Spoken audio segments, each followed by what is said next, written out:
शिवरात्रि प्रदोष के दिन का नियम बना लो। कितना भी कर्जा हो, कितना भी दुख हो, कितनी भी तकलीफ हो, एक नियम बना लो कि मैं भले मंदिर में पहुंचूं ना पहुंचूं, मैं भगवान के मंदिर जा पाऊं ना जा पाऊं। एक नियम बना लो कि प्रदोष के दिन और शिवरात्रि के दिन मैं अपने दरवाजे के बाहर एक घी का दीप दरवाजे के बाहर लगाऊंगी और एक घी का दीप किसी बेलपत्री के वृक्ष के नीचे लगाऊंगा।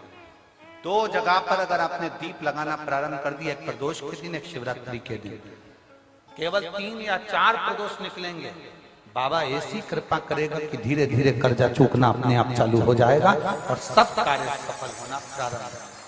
2 दीप लगाने का नियम बना लो, प्रदोष के दिन या शिवरात्रि के दिन। एक नियम पक्का होना चाहिए। एक दुख है, किसी के जाके सामने रोगे, कौन दुख तुम्हारा मिटा देगा? तकलीफ है, किसी के पास जाकर कहोगे, कौन तुम्हारी तकलीफ मिटा देगा? कष्ट है, कोई तुम्हारा कष्ट नहीं मिटा सकता। हमने पहले भी कथा में कहा, खांसी तुम्हें चल रही है, तुम्हें खांसना है। छींक तुम्हें आ रही है, तुम्हें छींकना है। छींक तुम्हें आ रही है, तुम पड़ोसी से कह छींक ले, कोई ना छींकेगा। प्रदोष आती है, हर महीने शिवरात्रि होती है, प्रत्येक महीने शिवरात्रि आती है, प्रत्येक महीने। जैसे तारा बाबा जी का जन्म माघ शिवरात्रि को हुआ और ज्योति में ज्योति विलीन फागुन शिवरात्रि पर। प्रत्येक महीने शिवरात्रि आती है, प्रत्येक। ऐसा कोई शिवरात्रि नहीं है जो हर महीने ना, प्रत्येक शिवरात्रि कुछ ना कुछ अच्छा करने के लिए। हमारी बात पे भरोसा मत करना बिल्कुल भी, सीवर वाले महाराज पे बिल्कुल भरोसा मत करो रत्ती भर भी। गीता प्रेस गोरखपुर की शिव पुराण खरीद के लाओ, उसको पढ़ो। सीवर वाला महाराज झूठ तो नहीं बोल रहा है, पढ़ो। कुमार खंड निकालो, उमा खंड निकालो, शिव महापुराण का कुमार खंड उमा खंड निकाल कर पढ़ो, जिसके अंतर्गत लिखा हुआ है एक बेलपत्री का दान किसके बराबर होता है? तो कहा 1.25 मन सोने के सिंहासन पर शालिग्राम जी की मूर्ति को बिठाकर सोने का श्रृंगार कर कर किसी ब्राह्मण को दान दिया जाता है, उससे 1000 गुना दान बड़ा एक बेलपत्री का दान के बराबर। हम पर भरोसा मत करना, कहीं सीवर वाला महाराज झूठ तो नहीं बोल दिया, इसलिए शिव पुराण उठाकर पढ़ो। गीता प्रेस गोरखपुर की शिव पुराण को लाओ, पढ़ो और अध्ययन करो। अध्ययन करने पर तुम्हें मिलेगा कि शालिग्राम भगवान की शिला को सोने के सिंहासन पर बिठाकर सोने और हीरे से सजाकर जो दान करने का पुण्य मिलता है, वो पुण्य केवल एक बेलपत्री के दान से मिल जाता है। केवल एक बेलपत्री में वो बल होता है। और अच्छे से समझ लें, शंकर जी पे चढ़ी हुई बेलपत्र, मान लो तुम्हारे पास में बेलपत्र नहीं, मान लो तुम्हारे पास में बेलपत्र नहीं। अब तुम्हारे पास बेलपत्र नहीं है, शिव जी के मंदिर में गई हो, शंकर के शिवालय में गई हो, देवाधिदेव महादेव के शिवालय में पहुंची हो, शिवालय में शंकर के शिवलिंग पर जो बेलपत्र चढ़ी होती है, उस बेलपत्र को उठाकर पानी से धोकर वापिस चढ़ा देने का फल क्या होता है, वो भी शिव महापुराण में जरूर पढ़िए। तारा बाबा की कुटिया में कथा चल रही है और श्री गुरु शिव पुराण चल रही है, जरा ध्यान से सुनना इसको, बहुत सावधानी से। जितने बाहर के पंडालों में भक्त बैठे और जितने आस्था चैनल पर सुन रहे हैं, जितने फेसबुक यूट्यूब पर सुन रहे हैं, जितने रोड पर बैठकर कथा सुन रहे हैं, जहां जहां आवाज जा रही है, जहां बैठकर कथा सुन रहे हैं, बहुत सावधानी से कथा का स्मरण करिएगा। एक बेलपत्री का दान शालिग्राम भगवान के सोने के सिंहासन पर बैठकर दान करने के बराबर है। शंकर भगवान के शिवलिंग पर चढ़ी हुई बेलपत्र को धोकर वापिस शंकर भगवान के शिवलिंग पर चढ़ाने का जो पुण्य है, कहा भारत की भूमि पर 26,000 जो पवित्र नदियां बनी हैं, उन नदियों में आप स्नान कर कर आएंगे और चारों धामों का दर्शन, 12 ज्योतिर्लिंग का दर्शन, आप सारी सप्तपुरियों का दर्शन कर कर आएंगे। उसका जो पुण्य फल होगा, एक बेलपत्री को शंकर पर से उठाकर मिलाकर वापिस शंकर को चढ़ाने का ये फल हमें तुरंत प्राप्त हो जाता है। केवल एक बेलपत्री को उठाकर धोकर चढ़ा देंगे, ये फल प्राप्त हो।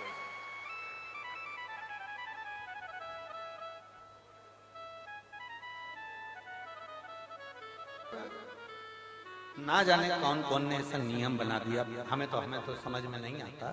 थोड़ा सा दुनिया के लोग लोभ लालच में नियम बनाए हो तो बात दूसरी है।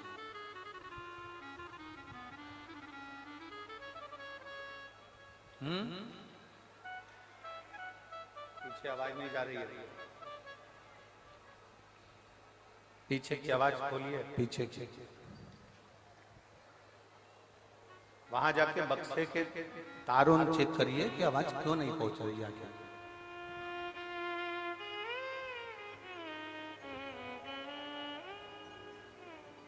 ना जाने कौन कौन ऐसा नियम बना दिया, हमारे पुराण में नहीं है। फिर निवेदन करेंगे, बहुत सावधानी से सुनिएगा कथा। लोगों को थोड़ा बुरा लग सकता है हमारी कथा, तो वो तो लगता रहता है, उसमें स्मरण ना करें। किसी पुराण के अंदर यह नहीं लिखा कि चांदी की बेलपत्र बनाकर भगवान शंकर को समर्पित करो। ठीक है, समझ में आ रही है ना बात?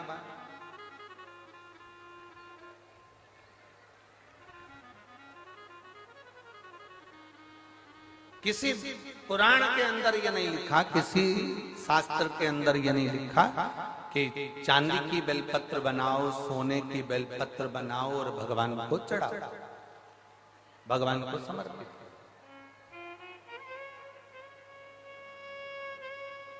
ये हमारे यहां कहीं कहीं कहीं हमारी पुराणों में नहीं लिखा गया, कहीं पर।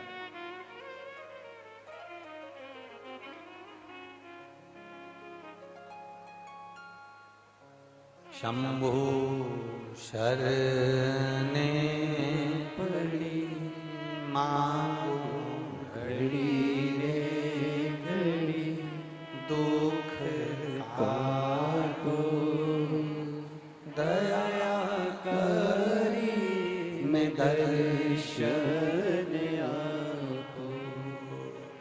शंभु शरणे पड़ी मांगो घड़ी रे घड़ी, दुख काटो दया करी मैं दर्शन आपको।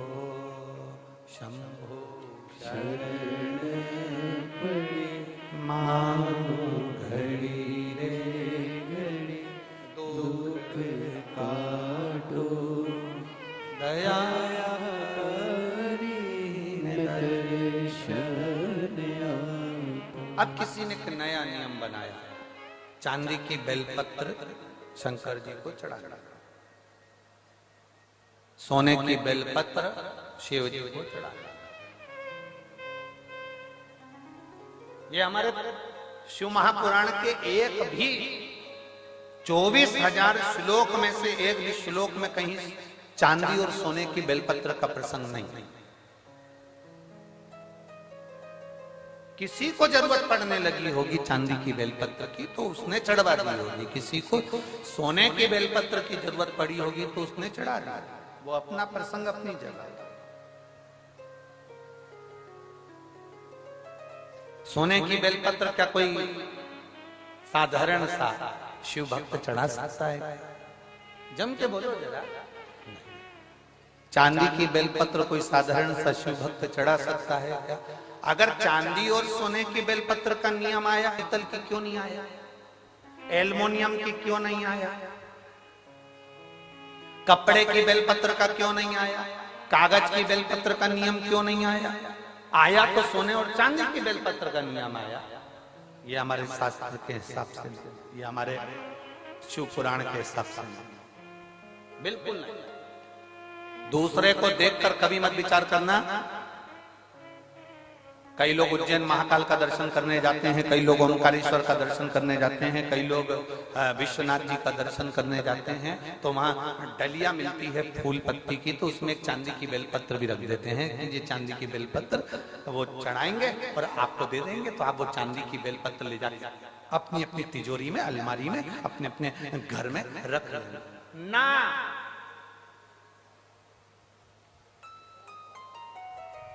शिव जी पे चढ़ी हुई बेलपत्र को कॉपी में रख लो, किताब में रख लो, और याद रखना बेलपत्री का 1000 टुकड़ा भी हो जाए, 1000 पत्ती के बारीक बारीक टुकड़े भी हो जाए, और वहां से लाने में तुम्हारे हाथ में केवल एक जरा सी तिन का मात्र पत्ती भी तुम्हारे हाथ में अगर बची है घर लाते हुए, तो समझ लेना वो सोने की बेलपत्र से भी बढ़कर है, उसकी कीमत कठिन।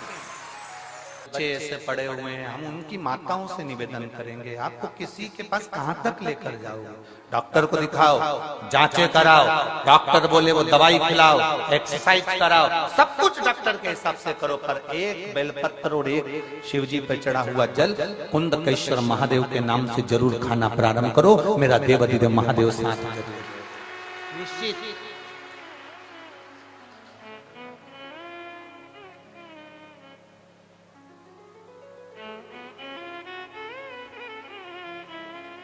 और तेरी कृपा बिना न हिले एक भी अणु, लेते हैं श्वास तेरी कृपा से तनु तनु। हे गंगाधार मुक्ति द्वार ओंकार तू, भोले तू आयो शरण तिहारी, शंभु तार तार तू। बखान क्या करूं मैं राखों के ढेर का, चपटी भभूत में खजाना कुबेर का। हे गंगाधार मुक्ति द्वार ओंकार तू, भोले ओंकार तू आयो शरण तिहारी, शंभु तार तार।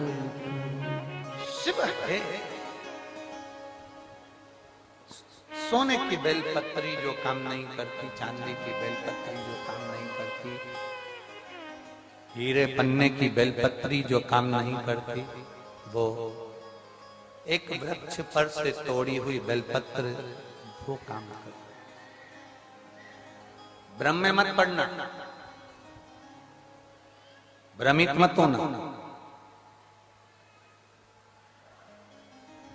चांदी की बेलपत्र चढ़ाकर कोई तुम्हें दे भी दे और कहे कि ये लो बेलपत्र, ये हमने चांदी की दी है, उसको कहते ना ये चांदी की बेलपत्र तुम्हारे पास रखो, हमें तो शंकर जी पे चढ़ी हुई एक सादी सी बेलपत्र दे दो जो दुनिया की औषधि है। बहुत बहुत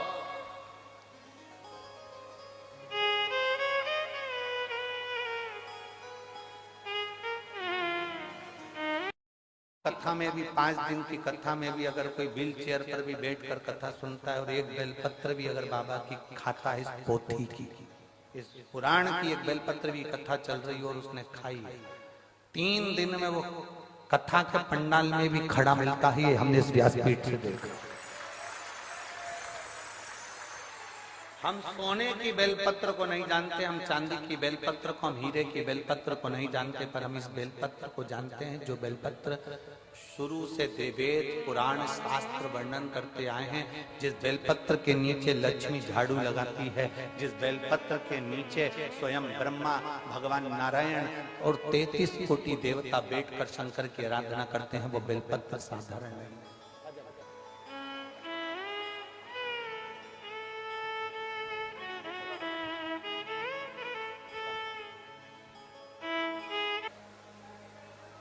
यदि शिव जी के मंदिर में चढ़ाने के लिए आपके पास में बेलपत्र ना भी होना, शिव जी की उठाकर धोकर वापिस शंकर को चढ़ा ना। सारे तीर्थों में जो दर्शन का फल होता है, सारे तीर्थों की नदियों में जो स्नान का फल होता है, सप्तपुरियों के जो दर्शन का दान का फल होता है, वो फल एक बेलपत्र को धोकर शिव को चढ़ा देने पर प्राप्त हो जाता है। वो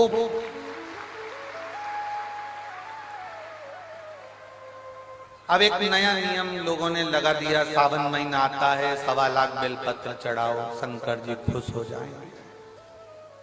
ये थोड़ी थोड़ी भ्रांतियां हैं लोगों की। शिव महापुराण इसी को समाप्त करती है बस। शिव पुराण का कार्य यही है कि भ्रम निकालना, भ्रम से दूर कर दो।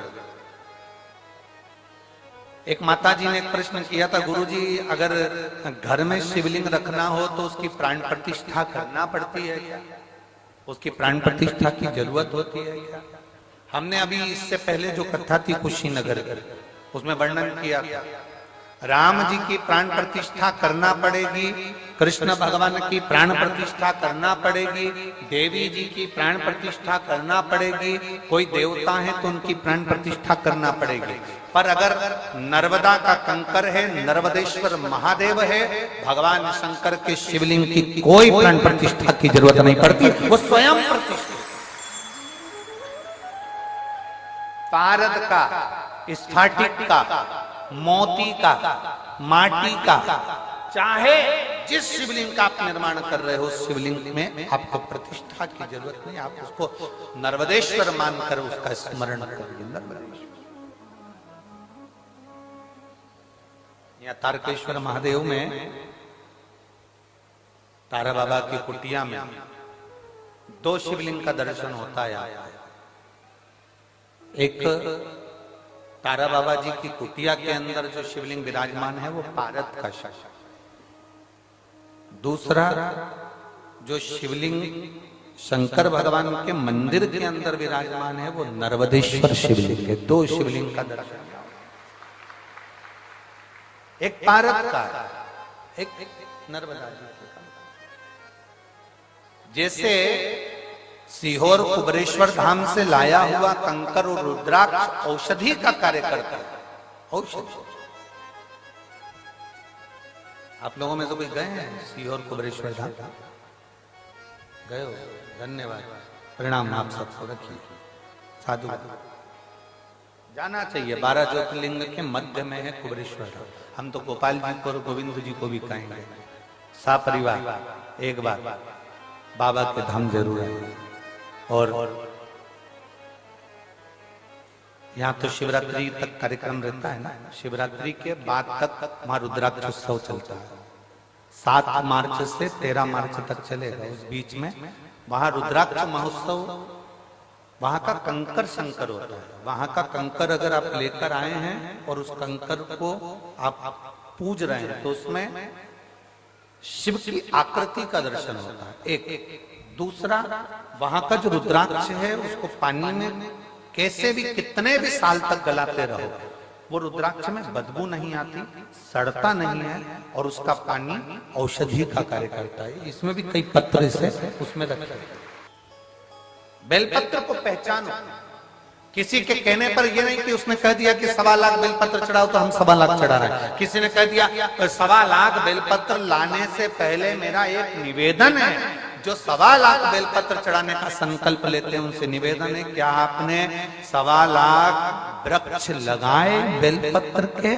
तब तो आप चढ़ाने के हकदार हो गए। मालूम पड़े बेलपत्र तोड़ कर लिया और समर्पित कर दिया तो उसका सुख नहीं है।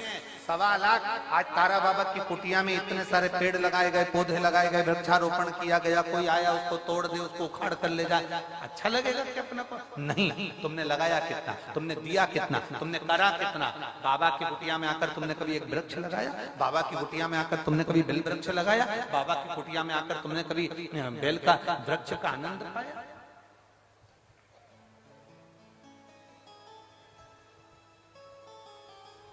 आज इस भूमि पर हम गोविंद जी से और हमारे मन में आया तो हम कह दें क्या गोपाल जी, अगर कर सको तो हम तो विनय कर सकते हैं। ऐसा हमारे शास्त्र कहते हैं, ये शिव पुराण में लिखा है, विद्येश्वर संहिता, जहां पर बेलपत्री के 51 वृक्ष होते हैं, उन वृक्ष की जैसे कहते हैं ब्रज में वाटिका होती है, अशोक वाटिका होती है, वो वाटिका हमारे यहाँ इसको बेल वाटिका कहते हैं। कहते हैं उस 51 वृक्ष की वाटिका में कोई बैठकर अगर एक बार भी अपने दिल की बात भगवान शंकर से कह देता है ना, तो उसको भोलेनाथ को 51 वृक्ष के संकल्प को पूरा करने के लिए 3 दिन के अंदर उसे पूरा करना ही पड़ता है। हमारा इतना सा निवेदन है गोविंद जी से और गोपाल जी से कि तारा बाबा की कुटिया में एक बेल वृक्ष की वाटिका होना चाहिए। ये हमारा केवल एक निवेदन है, और तारा बाबा ही ये निवेदन आप लोगों को आज्ञा दे रहे हो, तो हम तो ये कहेंगे कि आपके पास में जगह है तो कहीं 51 वृक्ष बेलपत्री के ऐसे लगाए जाएं, जिसके नीचे एक भाव के साथ बैठकर लोग अपनी माला का स्मरण करें, एक बार बाबा से विनती करें और बाबा उसको स्वीकार करे। ऐसे हमारा हम तो निवेदन कर सकते हैं। ये बाबा कृपा का गोविंद जी, इसको बाबा की आज्ञा मानकर करिएगा, तारा बाबा की, इसको गोपाल जी। बहुत कम मात्रा में कहीं कहीं बेल का वाटिका होती है, बेल वाटिका बहुत कम होती है। उसका कारण एक होता है, सबसे बड़ा कारण हम बता भी देते हैं। उसका कारण एक होता है, 4 बेलपत्री के वृक्ष आपने लगाए हैं, बड़े भी हो गए, आप बेलपत्री के वृक्ष के नीचे आराधना करने बैठोगे, धीरे धीरे आपकी तप साधना के कारण बस बेलपत्री का वृक्ष सूखने लगता है।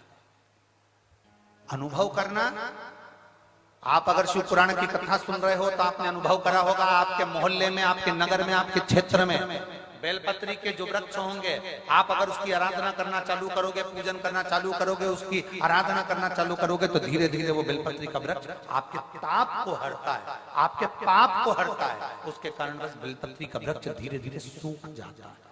लोग कहते गुरुजी हमने तो बेलपत्री का वृक्ष हमारे यहाँ हरा भरा था, सूख गया, उसका कारण क्या? उसका केवल एक कारण है कि वो व्यक्ति के पाप को हरता है, व्यक्ति के पाप को। और आपने अनुभव करा है, किसी ने देखा है इसे कि जो बेलपत्री का वृक्ष हरा भरा है और कुछ दिन में वो सूख जाता है। हम पूजन कर रहे थे, आराधना कर रहे थे, क्यों सूखा किसी को नहीं मालूम। उसका कारण केवल एक था कि जो जाता था उसके नीचे बैठकर अपने पाप को हनन करता था, पाप हर लेता था। बेलपत्री का वृक्ष ताप हर लेता था, उसके कष्ट हर लेता था, उसका ताप और पाप। और यही क्रम तुलसी के पौधे में भी होता है। जब हमारे घर में, हमारे घर के दरवाजे पर जो तुलसी का पौधा लगा हुआ होता है, तुलसी के पौधा हमारे घर के दरवाजे पर होता है, जब कोई भी दुख आने वाला होता है, कोई हरकत होती है, सबसे पहले तुलसी का पौधा सूख जाता है। वो तुलसी का पौधा जो क्यारे में है वो सूख जाता है। कई घर ऐसे हैं जहां तुलसी का पौधा बार बार लगाया जाता है, बार बार सूख जाता है, फिर लगाओ फिर सूख जाता है। कार्तिक महीने में लगाने का प्रयास करते हैं, फिर सूख जाता है, ना जाने का ऐसे सूख जाता है। लोग पूछते हैं गुरुजी तुलसी का पौधा सूख गया, तुलसी का पौधा सूख गया। उसका कारण केवल तुलसी ताप हरती है, तुलसी पाप हरती है। बेलपत्र ताप हरता है, बेलपत्र पाप। अब विश्वानर मुनि के घर में संतान नहीं थी, पत्नी और पति दोनों धर्मात्मा थे। एक पुण्य करते थे, वो शंकर के शिवलिंग का निर्माण करते थे, पूजन करते थे। पूजन अगर नहीं कर पाते थे तो प्रदोष या शिवरात्रि, हर महीने प्रदोष आती है, हर महीने शिवरात्रि होती है। मुझे किसी से कुछ नहीं चाहिए, जो शिव की आराधना करने वाला होता है वो शंकर से ही मांगकर बहुत कुछ प्राप्त कर लेता है। शिव जी के 21 अवतार हुए हैं, शंकर भगवान के 21 अवतार एक हुए हैं, फिर 11 रुद्र अवतार अलग हुए हैं। उन 21 रुद्र अवतार में भगवान शंकर के 21 अवतार में एक अवतार है भगवान का गृहपति अवतार। शंकर भगवान के 21 अवतार में से एक अवतार है गृहपति अवतार। महाराज मां नर्मदा जी के तट पर नर्मदापुरम में एक विश्वानर मुनि रहते थे। शिव महापुराण की कथा कहती है शंकर जी के 21 अवतार में से एक अवतार गृहपति अवतार। मां नर्मदा जी के तट पर, मां नर्मदा जी के तट के ऊपर नर्मदापुरम में एक सुंदर विश्वानर मुनि रहते थे, ग्रस्त थे। अपनी धर्म पत्नी के साथ में उनका निवास। जैसे विश्वानर मुनि थे वैसे ही उनकी धर्म पत्नी।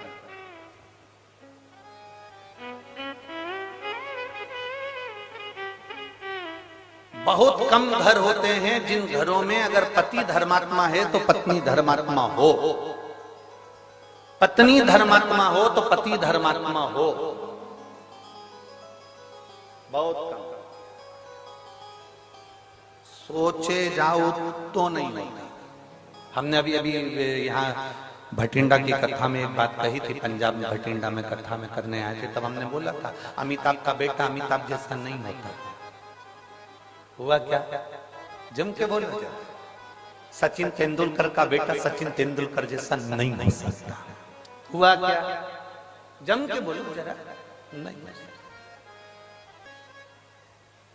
एक अच्छे से अच्छा मुख्यमंत्री हो, प्रधानमंत्री हो, मिनिस्टर हो, कहीं का भी मंत्री हो, तो उसका बेटा उसके जैसा नहीं हो ही नहीं सकता।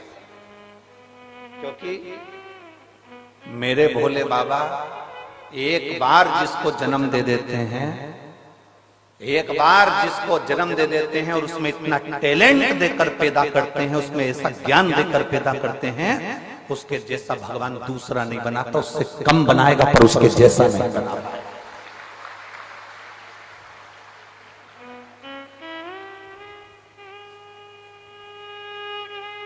अमिताभ के पास में, अमिताभ बच्चन जी के पास में जो टैलेंट होगा उनके बच्चे के पास में नहीं हो पाएगा। सचिन तेंदुलकर के पास में जो टैलेंट होगा वो उनके बच्चे के पास में नहीं हो पाएगा। पिता जैसा बेटा नहीं होता। अगर बाप कलेक्टर है तो उसकी औलाद कलेक्टर हो सकती है, पर बाप जैसी नहीं हो सकती।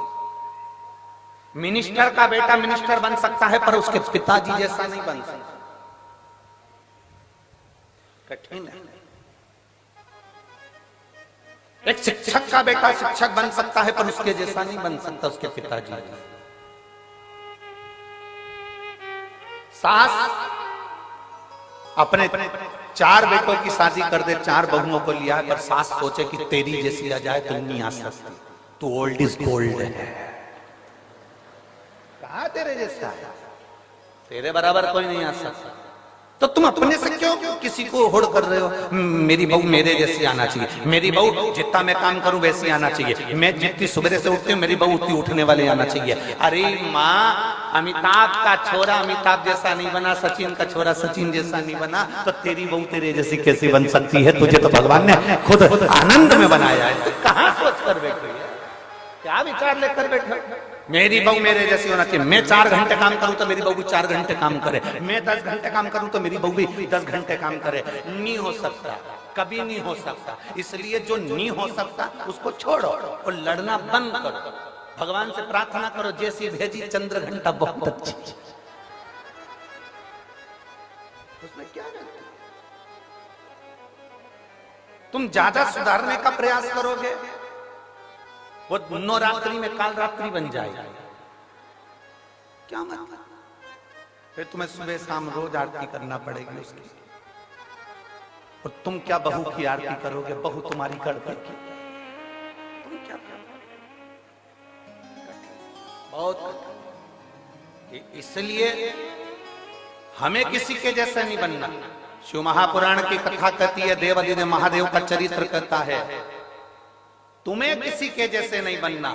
अपने अंदर भगवान ने जिस जिसको जन्म दिया पृथ्वी पर, भगवान शंकर जिसको पैदा करते हैं उसको कुछ ना कुछ हुनर देकर पैदा करते हैं। आपके अंदर कोई ना कोई हुनर जरूर है।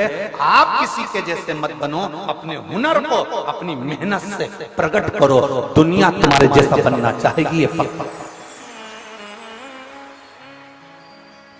पर माताएं पीछे पकड़ के बैठती है, उनको देख ले उनके जैसे बन जा, उनको देख ले उनके जैसे बन जा, तेरी मौसी के छोरे को देख ले मौसी के छोरे जैसा बन जा, बुआ के छोरे को देख ले बुआ के छोरे जैसा बन जा। अब तुम बुआ के छोरे जैसे बनाने में लगे हो और महादेव को रोज एक लोटा वो जल चढ़ा रहा है, और महादेव सोच कर बैठे हैं कि बुआ के छोरे जैसा मत बनना, बुआ के छोरे से भी उज्जवल बनाकर बताऊंगा तेरे को, बस तेरी मेहनत करना, तेरा कर्म करना, तेरी लगन लगा कर बैठना, तेरी मेहनत करते रहना, तुझे उससे भी उज्जवल बनाकर छोड़ूंगा मैं, तो चिंता मत करना।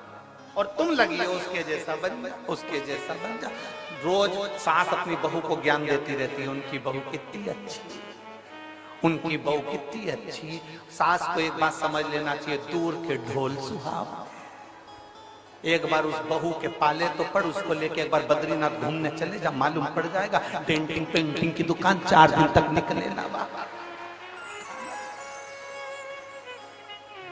हमें लग रहा है अच्छी है,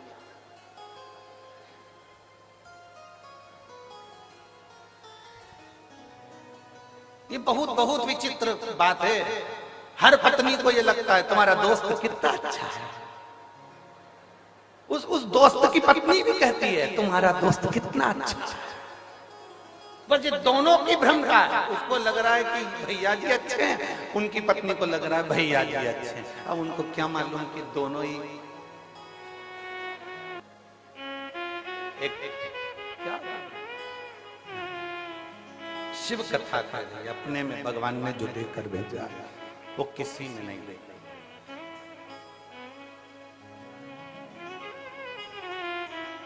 और दया की ना हो जो आदत तुम्हारी, तो सोनी रे अदालत तुम्हारी, गरीबों के दिल में जगह तुम न पाते, तो किस दिल में होती इबादत तुम्हारी, तो किस दिल में होती इबादत तुम्हारी। बहुत सोच से मिले, जिसके ललाट में जो लिखा है वो होना है, निश्चित है, उसका सोचे से मतलब।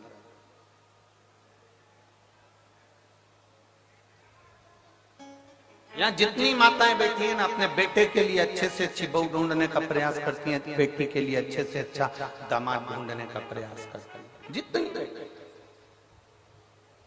ऐसी कोई माता नहीं होगी जो रोज भगवान के मंदिर में जाके अपनी बहू के लिए छोरा नहीं मांगती होगी, पोता नहीं मांगती होगी। कोई नहीं कहता कि पोती दे, पर भगवान ने जो सोच कर रखा है वो देता है तुम्हारे सोचे से। वो कहते हैं भोले बाबा अमर वरदान दे दो, भोले बाबा अमर वरदान दे दो, जैसी बेटी है वैसा दामाद दे दो, जैसी बेटी है वैसा दामाद दे दो। बेटी हमारी है राधा के जैसी, बेटी हमारी है राधा के जैसी, कान्हा के जैसा, कान्हा के जैसा दामाद दे दो, जैसी बेटी है वैसा दामाद दे दो। भोले बाबा अमर वरदान दे दो, जैसी बेटी है वैसा दामाद दे दो। बेटी हमारी है लक्ष्मी के जैसी, बेटी हमारी है लक्ष्मी के जैसी, नारायण जैसा दामाद दे दो, नारायण जैसा दामाद दे दो, जैसी बेटी है वैसा दामाद दे दो, जैसी बेटी है वैसा दामाद दे दो। भोले बाबा अमर वरदान दे दो, भोले बाबा सदा वरदान दे दो, जैसी बेटी है वैसी। बेटी हमारी है गोरा के जैसी, बेटी हमारी है गोरा के जैसी, आप जैसा ही हमको दामाद दे दो, आप जैसा ही हमको दामाद दे दो, जैसी बेटी है वैसा दामाद दे दो, जैसी बेटी है वैसा दामाद दे दो। भोले बाबा अमर वरदान दे दो, भोले बाबा अमर वरदान दे दो, जैसी बेटी है वैसा दामाद, जैसी बेटी है वैसा दामाद दे दो। और मान लो मिल भी गए ए सिरसा वाली जीजियों, हरियो हरियाणा वाली मेरी जीजियों मिल गए, कितनी आस, कितनी आस और कितनी खुश होती हो अच्छा दामाद मिल जाए। बोलो बोलो जम के बोलो, जम के बोलो जरा, खुश होती हो कि नहीं होती? ऐसा दामाद मिला, भगवान की कृपा है, पड़ोसन से जाके के ये सब दामाद मिला, मेरी बेटी को रोज घुमाने ले जाता, इतना बढ़िया दामाद मिला, मेरी बेटी के मुंह से निकला और उसने सामान मांग के दिया। ऐसा दामाद मिला है, मेरी बेटी कुछ कहती हो तुरंत मान लेता है। ऐसा दामाद मिला है, मेरी बेटी को हर 2-4 महीने में मायके लेकर आता है। ऐसा दामाद मिला। अब जैसा तुमने मांगा था ऐसा दामाद दे दो, तुम्हारी बेटी को वैसा पति मिल गया। जैसा तुमने मांगा था उसी तरह तुम्हारी बहू की मां ने भी ऐसा ही मांगा था। तुम्हारी बहू की मां ने भी ऐसे मांगा था, ऐसा बेटा देना, ऐसा बेटा देना। अब तुम्हारी बेटी का पति घुमाने ले जाए तो अच्छा, तुम्हारी बेटी का पति तुम्हारी बेटी को चाउमीन खिलाने ले जाए अच्छा, तुम्हारी बेटी का पति तुम्हारी बेटी को सोने के जेवर पहनाए तो अच्छा, तुम्हारी बेटी का पति उसको ले जाकर मायके घुमा कर लाए तो अच्छा। और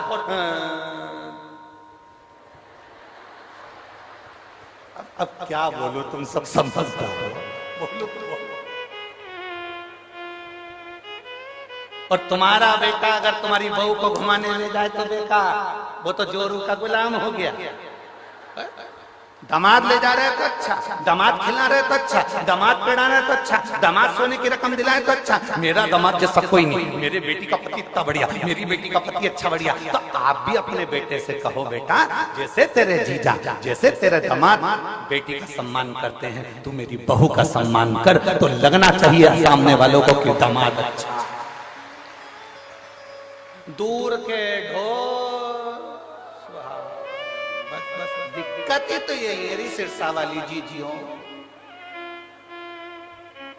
दिक्कत सबसे बड़ी यही आ रही है, बड़ी यही तो पड़ी है, दिक्कत यही है सबसे बड़ी।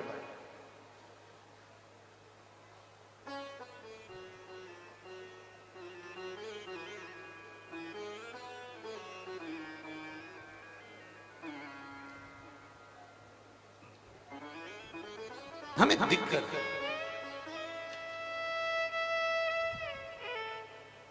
शिव कथा कर रहे हैं। विश्वानर मुनि की धर्म पत्नी भगवान की भक्त थी।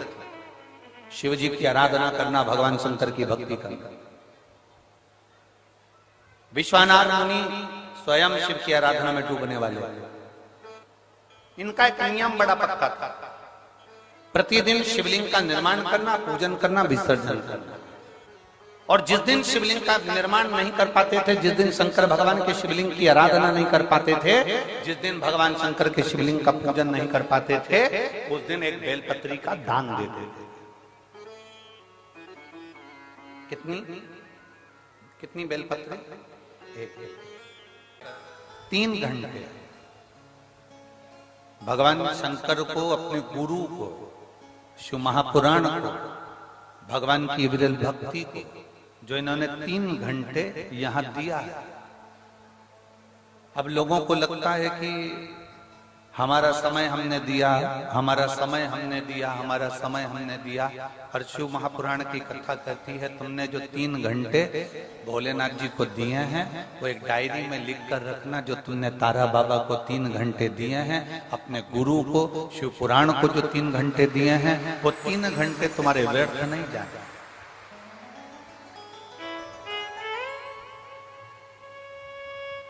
वो तुम्हारा दिया गया समय व्यर्थ नहीं जाता।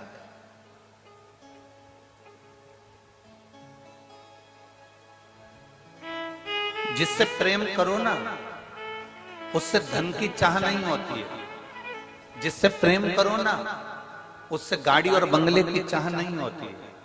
जिससे प्रेम करो ना, उससे मोबाइल के बैलेंस की चाह नहीं होती है। जिससे प्रेम करो, उससे एप्पल के मोबाइल की चाह नहीं होती है। जिससे प्रेम करो, उससे चाउमीन खाने की चाह नहीं होती है। जिससे प्रेम करो, उससे पानी पूरी खाने की चाह नहीं होती है। जिससे प्रेम करो, उससे बस एक चाह रहती है कि थोड़ा तो समय दिया करो मुझको, आपके लिए हूं और मैं आपके लिए, थोड़ा तो समय। जिससे प्रेम होता है बस उस समय की चाह करती है। पत्नी पति से कह देती, क्या ये फालतू का लफड़ा लगा कर रखा, दिन भर दिल्ली जाना, नोएडा जाना, यहाँ जाना, वहां जाना, वहां जाना। कम से कम हम आपसे प्रेम करते हैं, थोड़ा समय तो दिया करो। बोलो जीतियों, सही बात है कि गलत है? जम के बोलो जरा, सही है ना? एक पत्नी पति से कहती है मुझे समय दो, पति पत्नी से कहता है समय दो, पति अपने धंधे से कहता है, धंधा कहता है, बिजनेस कहता है तुम मुझे समय दो। बोलो बिजनेस कहता है कि नहीं कहता? समय दोगे तो मैं कमाई कराऊंगा, समय नहीं दोगे तो मैं कमाई। अर्थात तुम्हें बिजनेस से प्रेम करना पड़ेगा। प्रेम करोगे तो समय दोगे। सुबह 9 बजे से जाके दुकान पे बैठोगे, रात को 10 बजे तक आओगे, मतलब तुमने काम से प्रेम किया। अब तुमने काम से प्रेम किया तो काम ने तुमको धन दिया। पत्नी से तुमने प्रेम करा तो पत्नी ने भी तुमको इसमें बस प्रेम की 2 बोल दिए, नहीं तो जगदम्बा रोज धड़धड़ाती थी। प्रेम जो तुमने दिया, प्रेम तुमने अगर प्रदान किया, प्रेम में सबसे कीमती है, प्रेम की सबसे बड़ी कीमत है, प्रेम की सबसे बड़ी कीमती दौलत है उसका समय। और जिससे प्रेम होता है ना, उसके पास तुम 4 घंटे भी बैठ जाओ ना, समय कम ही पड़ जाता है। प्रेम की कीमत ही सबसे बड़ा समय।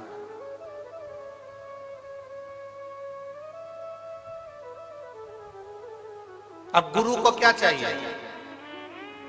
चांदी के घड़ा ला कर दो, गुरु कभी कहता है? जम के बोलो जरा। गुरु कभी कहेगा कि मुझे गाड़ी ला कर दो, गुरु कभी कहेगा कि मुझे बंगला बना कर दो, गुरु कभी कहेगा कि तुम मुझे ये ला कर दो। गुरु केवल एक बात कहता है कि मैं हूं, तब तक थोड़ा समय दे दिया कर। समय देगा तो एक दिन वो समय तुझे भी कुछ ना कुछ जरूर देकर जाएगा ही। गुरु को क्या चाहिए? समय। पत्नी को क्या चाहिए? समय। पति को क्या चाहिए? समय। व्यापारी को क्या चाहिए? समय। क्योंकि जिससे हम प्रेम करें उससे हमें समय की अनुकूलता, समय प्रबलता में चाहिए।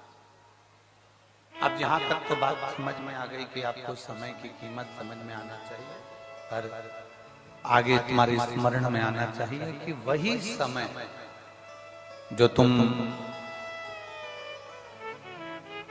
एक पत्नी पति से समय मांगती है, पति पत्नी से समय मांगता है, डॉक्टर भी मरीज के लिए, मरीज के घर वालों से समय मांगता है। थोड़ा मुझे देना पड़ेगा 4-6 दिन, तो मैं प्रयास पूरा करूंगा इसको ठीक करने। समय दोगे तो ना, अब आखिरी में डॉक्टर जब पूरा काम कर लेता है तब डॉक्टर भी कहता है अब मेरे पास की घड़ी ठीक नहीं चल रही है, अब उससे समय मांगो। और अब उससे प्रार्थना करी, उससे निवेदन करा, उससे विनती करी, उससे चाकरी करी। तो जब हम उससे प्रार्थना करें, उससे विनती करें, तो उसने भी अपने खाते खोल कर देखा, डायरी निकाली भोलेनाथ जी ने, और डायरी निकाल कर देखा, जरा देखो तो राम बाबू को देखो, राम बाबू को इसने शंकर जी को कितना समय दिया था, देखो जरा। तो इन्होंने कहा साहब वो सिरसा में कथा चल रही थी तारा बाबा की कुटिया में, तो ये 2 घंटे पहले तो कथा में आ गया था और 3 घंटे की कथा सुनी, और 3 घंटे की कथा में भी 2-4 आधा घंटा तो इसने यूं ही निकाल दिया घूमने फिरने में। तो इसका आधा घंटा तो काट दो और बाकी का जितना समय बचा है, एक काम करो, इसने शिव कथा में समय दिया, गुरु की सेवा में समय दिया, परमात्मा की सेवा में समय दिया, शिव पुराण में समय दिया, इसलिए इसकी अंत घड़ी में भी इसका समय बढ़ा दिया जाए, इसको लेकर समय दिया है। फिर वो कल वाली बात आ गई, अंत समय प्रभु आना पड़ेगा, वचन दिया तो निभाना पड़ेगा, आए ना आए प्रभु कुटुंब कबीला, अंत समय प्रभु आना पड़ेगा, वचन दिया तो निभाना पड़ेगा, और अंत समय प्रभु आना पड़ेगा। तुमने समय दिया तो सामने वाले ने समय,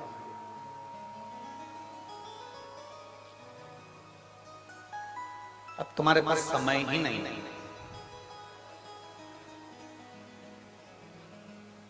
कल हमें गोविंद जी सुना रहे थे,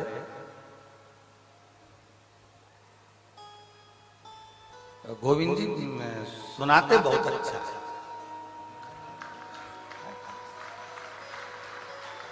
देखना गोविंद जी, हम कथाकारों पर भी कृपा करना, सुनाते बड़ा अच्छा। तो कह रहे थे गुरु जी से एक बात सुनाऊं मैं आपको, मैंने कहा सुना।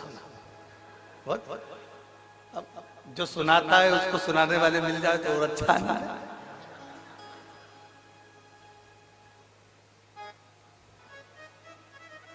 कल किसी एक भक्त का मैसेज भी आया, उसने कहा गुरुजी हरियाणा में सब दमदार लोग रहते हैं। हमने कहा तुम्हें कोई मिला क्या? हमने कहा एक ही भारी। किससे मिले जाते हैं? मिले भी तो मिले कैसे? अब कहने गुरुजी, एक बार बाबा जी के पास हम बैठे हुए थे और वो बोले गोपाल जी को कि गोपाल नहीं आया। तो कहा बाबा जी निकले हैं, अब आएंगे। तो वो गाड़ी से चले हैं नोएडा आदि से, तो वो धीरे धीरे पहुंचेंगे। अब लंबा सफर 300 किलोमीटर का। तो गोविंद जी कह रहे थे, बाबा जी बोले उसको बोलो ना कि हेलीकॉप्टर उतारना।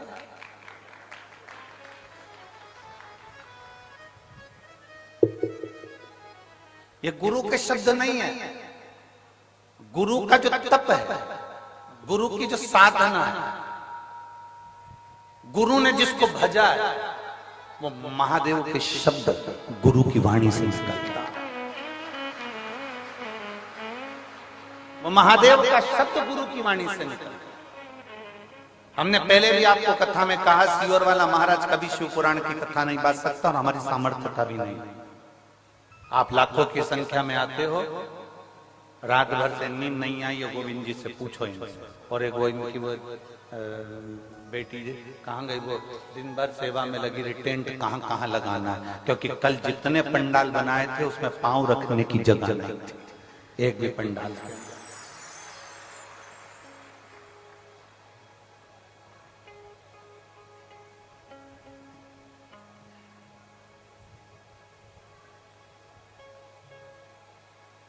अब 2024 की कथा है, 24 कैरेट सोने की कथा है।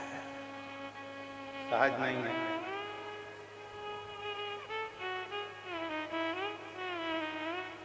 शिव तत्व शंकर को पहचानना, गुरु को पहचानना, सतगुरु को पहचानना, संत को पहचानना, भगवंत को पहचानना। गुरु के कभी शब्द नहीं है। शब्द उस परमात्मा के जो उसने जपा है, जो उसने साधना करी है, जो उसने भजा है, जिसकी वो आराधना करता है, शब्द उसके हो, गुरु के शब्द नहीं।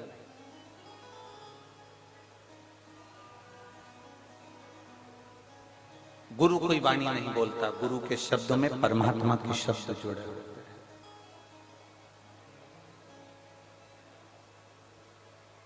सहजता नहीं है गुरु की वाणी। आप तारा बाबा जी की कुटिया में बैठकर अगर कथा को सुन रहे हैं, शिव महापुराण की कथा को धारण कर रहे हैं, हमने एक बार पहले कथा में कहा था,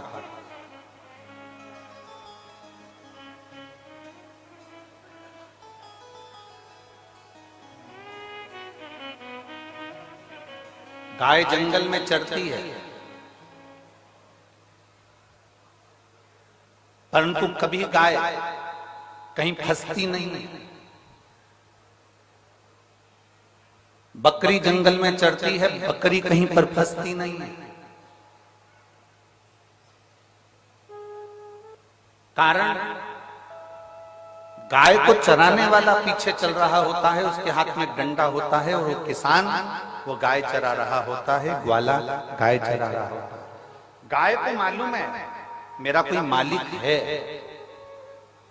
गाय को मालूम है मेरा कोई सेठ है, गाय को मालूम है मेरा मालिक है।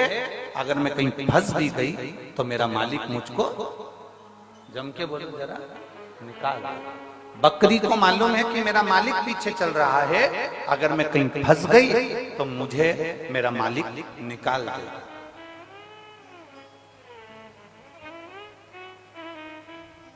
बकरी को मालूम है कि मेरा मालिक मुझे निकाल देगा, भेड़ को मालूम है कि मेरा मालिक मुझे निकाल देगा, ऊंट को मालूम है कि मेरा मालिक मुझे निकाल देगा, घोड़े को मालूम है कि मेरा मालिक मुझे निकाल देगा।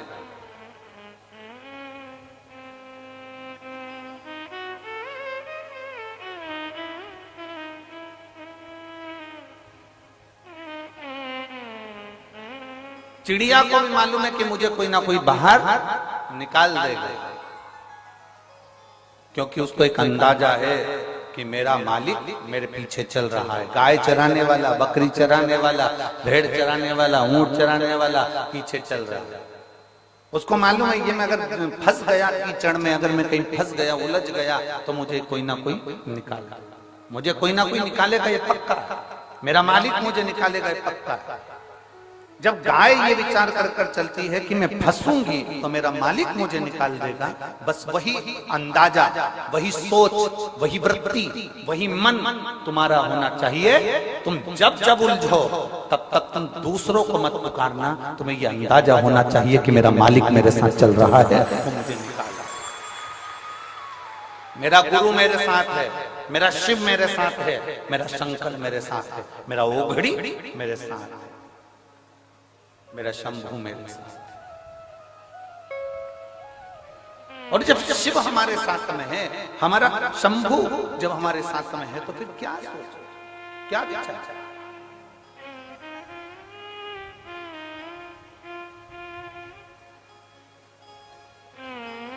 बहुत अच्छा बंगला देखोगे ना तो तुम्हारे मन में एक बात जरूर आएगी, इतनी सुंदर दीवार है ना, अंदर से बंगला कितना सुंदर। जाके देखो क्या। खूब सुंदर होटल देखोगे ना तो तुम्हारे मन में बात जरूर आएगी कि कितनी सुंदर होटल है, एक बार अंदर जाके देखो क्या। बोलो बोलो, सही है कि गलत?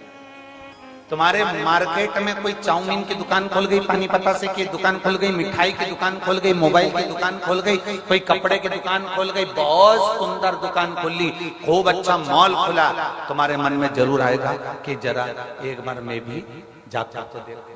बोलो बोलो, जम के बोलो जरा, सही है? जाकर तो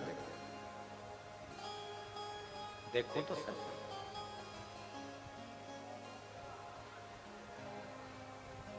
सुंदर कपड़े की दुकान तुम्हारे मन में आया कि मैं जाकर देखूं। सुंदर, बहुत सुंदर बंगला बना है, जाकर देखूं कि अंदर कोई है कि नहीं। मन में उत्सुकता, अच्छा एलिवेशन देखा तो तुम्हारे मन में भाव प्रकट हो गया कि मैं अंदर जाकर देखूं।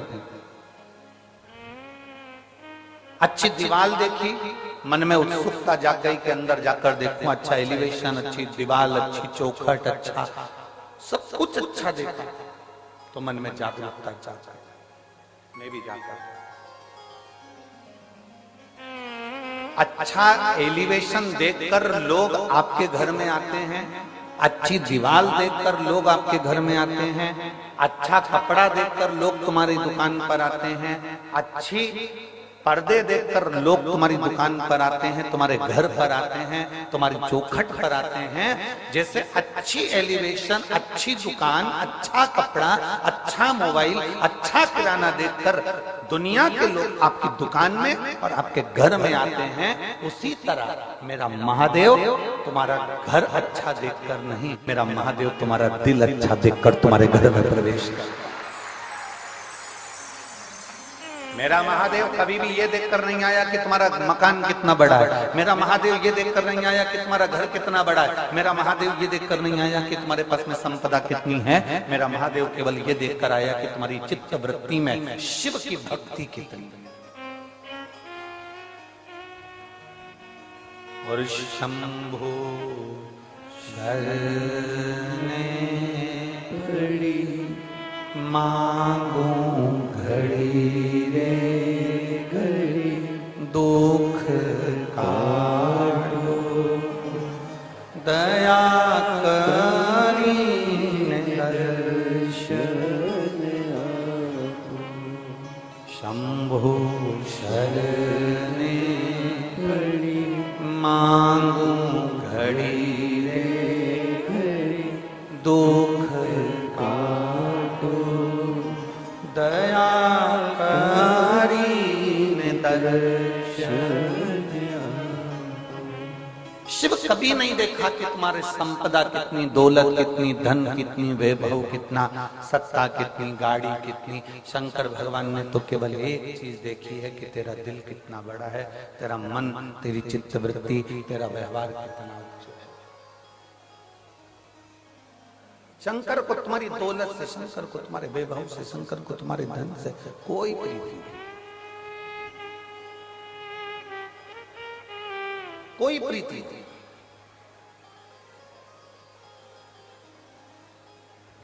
कल गोविंद जी बता रहे थे कि गुरुजी हम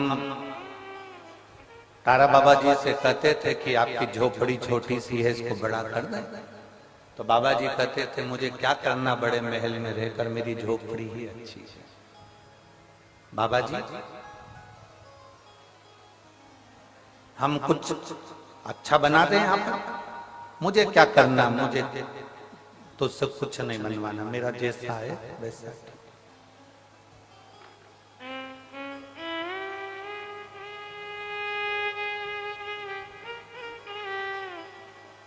क्योंकि बाबा जी को एक बात मालूम थी, जो शंकर का उपासक होता है ना, जो शिव की आराधना करने वाला होता है ना, जो शंकर की भक्ति में डूबने वाला होता है, मेरी जीजियों, मेरे जीजाओं, मेरी बेटियों, मेरे बेटाओं, मेरी बहनों, मेरे भाई, शंकर की भक्ति में डूबने वाला, शंकर को मानने वाला, शिव की आराधना में डूबने वाला, शिव तत्व को जानने वाला एक बात हमेशा जानता है कि मुझे किसी से कुछ नहीं चाहिए। जो शिव की आराधना करने वाला होता है वो शंकर से ही मांगकर बहुत कुछ प्राप्त कर लेता है। लोग कहते हैं शिव जी के पास में तो कुछ भी नहीं है, शंकर जी के पास में ना बहुत सारा धन दिखता है, ना कोई वैभव दिखता है, ना कुछ दिखता है, कुछ भी नहीं है शंकर जी के पास। फिर ऐसा क्या है?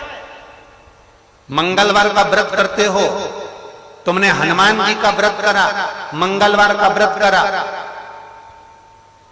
तुमने मंगलवार का व्रत करा, कितने भी व्रत कर लो, शुक्रवार का व्रत कर लो, शनिवार का व्रत कर लो, गुरुवार का व्रत कर लो, रविवार का व्रत कर लो, चतुर्थी का व्रत कर लो, तीज का व्रत कर लो, एकादशी का व्रत कर लो, प्रदोष का व्रत कर लो, तुम्हारी मर्जी पड़े जिसके व्रत कर लो। पर एक एक पुराण को उठाकर देखना, किसी पुराण में तुम्हें यह नहीं मिलेगा कि तुमने जिस भगवान का व्रत करा उसने तुमको दिया। नहीं, जिसका भी व्रत करोगे, व्रत तुम किसी का भी करो, पर पृथ्वी पर रहने वाले, फल देने वाले तो केवल एक देवाधिदेव महादेव हैं, फल वही देते हैं। शनिवार का व्रत करोगे तो शनि महाराज को पहले भगवान शंकर को कहना पड़ेगा, मेरा भक्त व्रत कर रहा है मेरा, आप मृत्यु लोक के देवता हो, इनको देना पड़ेगा। वैकुंठ में अगर तुम जाके व्रत करते ना तो भगवान वैकुंठ अधिपति दे देते, पर पृथ्वी पर व्रत कर रहे हो तो पृथ्वी के देवता को पूछ कर देना पड़ेगा। तिरुपति में भगवान वेंकटेश भी अगर आकर बैठे तिरुमाला में तो पहले भगवान शंकर से पूछा, क्या मैं तिरुपति में आकर बैठ जाऊं तिरुमाला में? जब भगवान शंकर ने कह दिया तब वो तिरुमाला में आकर बैठे। नाथद्वारा में श्रीनाथ जी, नाथद्वारा में श्री जी बाबा आकर बैठे तो उन्होंने एक लिंग जी से पूछा, क्या मैं यहां आकर बैठ जाऊं? तब बाबा ने कह दिया कि तुम बैठ, मना नहीं, बैठो।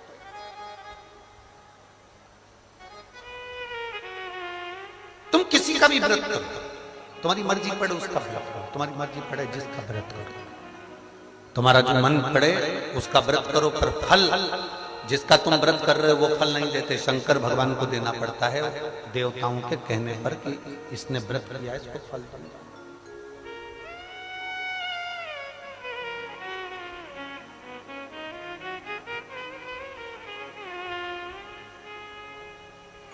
जिसने पहचान लिया, शंकर भगवान को जो जान गया उसने, एक महिला बैठी है यहां पर, सुमन गोदारा, पति का नाम है अनिल गोदारा, हरियाणा के हिसार, हरियाणा के हिसार आजाद नगर से आई है। कहीं बैठी हो तो हाथ हिलाइए। हरियाणा के आप ही हैं, आ जाओ, एक बेलपत्र ले जाओ। हरियाणा के हिसार आजाद नगर से, आजाद नगर की रहने वाली हैं।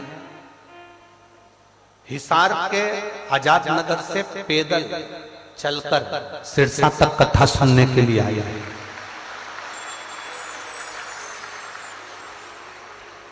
पैदल चलकर आई।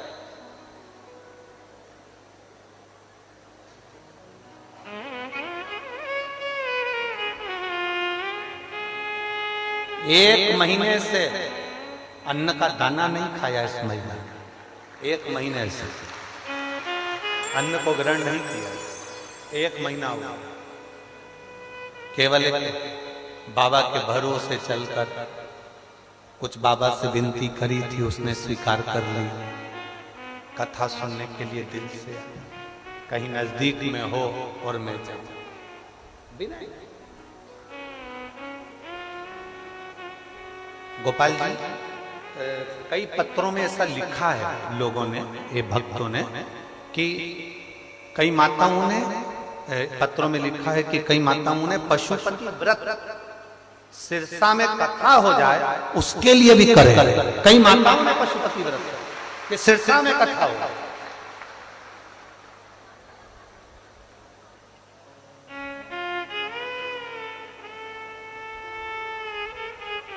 ये शिव भक्ति है, ये ओघड़ दानी की भक्ति है, शंकर की अविरल भक्ति है।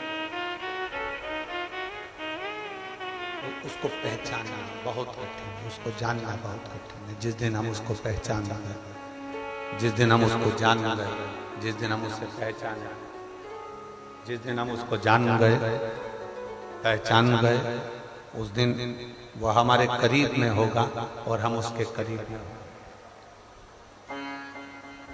जिस दिन हम जान गए उस दिन वह हमारे करीब में होगा, हम उसके करीब। शिव महापुराण की कथा कहती है, हिरण भागता है पानी की ओर और मनुष्य को भागना चाहिए संत सद्गुरु की वाणी की।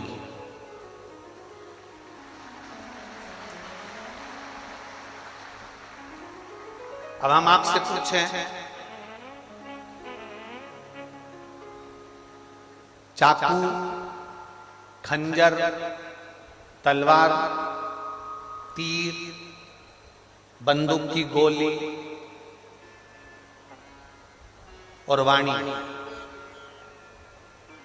फिर से समझ लीजिए, चाकू, तलवार, खंजर, गुप्ती, तीर, बंदूक की गोली और वाणी,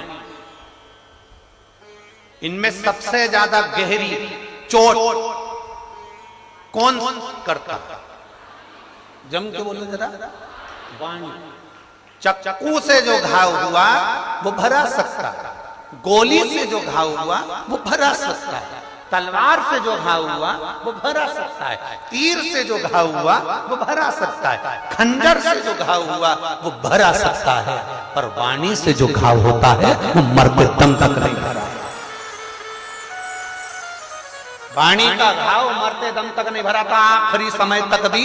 सामने वाले व्यक्ति ने तुम्हें बचपन में भी अगर चोट करी है, तुमको धोखा दिया है, तुम्हें तकलीफ दी है, तुम्हें कष्ट दिया है, तो जब तुम्हारे सामने वो आएगा तब तुमको लगेगा कि इसने मुझे ऐसा करा। भले अच्छे से मिल रहे हो, अच्छे से जुल रहे हो, सब बात हो रही है, सब कुछ हो रहा है, परंतु फिर भी उसकी वाणी का तुम्हें स्मरण आता ही रहेगा। वाणी बड़ी विचित्र है।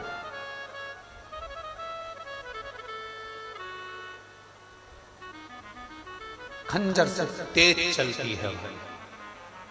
इसीलिए आप लोगों से हमने बार बार कहा कि हिरण पानी की ओर जाए, तुम गुरु की, शिवपुराण की, संत की, साधु की वाणी की ओर जाए, तुम वाणी की ओर।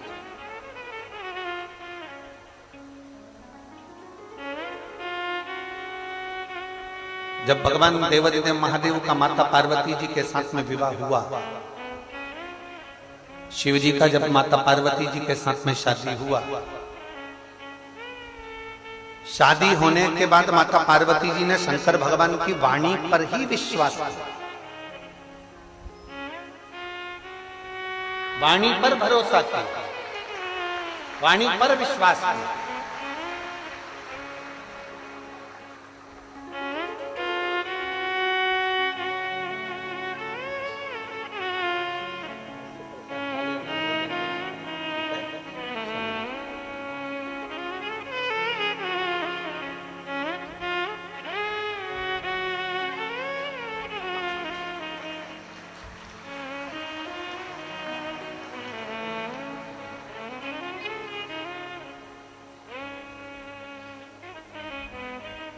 शिव की वाणी का भरोसा बड़ा प्रबल है,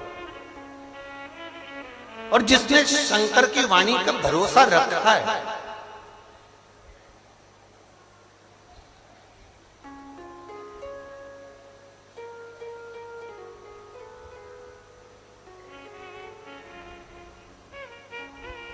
अभी अभी विधायक महोदय कह रहे थे, श्री गोपाल जी, कांडा जी, कि इन सब का मन है गुरु जी, आप हर वर्ष आओ। ये भी श्री गोपाल जी पर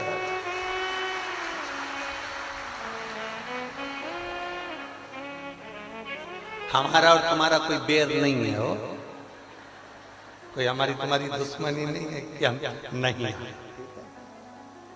पर हमने एक बात अपने जीवन में हमेशा उतारी है, वो आज भी कहता है, आहों में असर होगा, घर बैठे बुला लेंगे।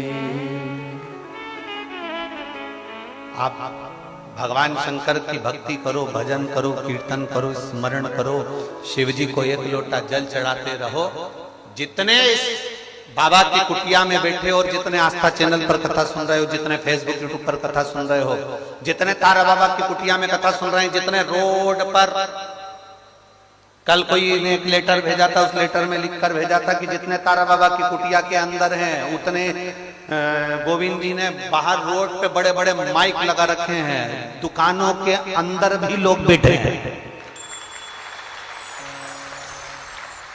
दुकानों के अंदर भी बैठे हुए हैं। तो जितने रोड पर बैठे हैं, जितने तारा बाबा की कुटिया में बैठे हैं, जितने आस्था चैनल पर कथा सुन रहे हैं, जितने फेसबुक यूट्यूब पर कथा सुन रहे हैं, इतना ध्यान रखना, तुम्हारा विश्वास जब दृढ़ होगा, तुम्हारा विश्वास जब पक्का होगा, और मेरा भोलेनाथ तुम सबकी झोली जब तो अगले साल हो सकता है फिर बुला लेगा। विश्वास की दृढ़ता होना चाहिए।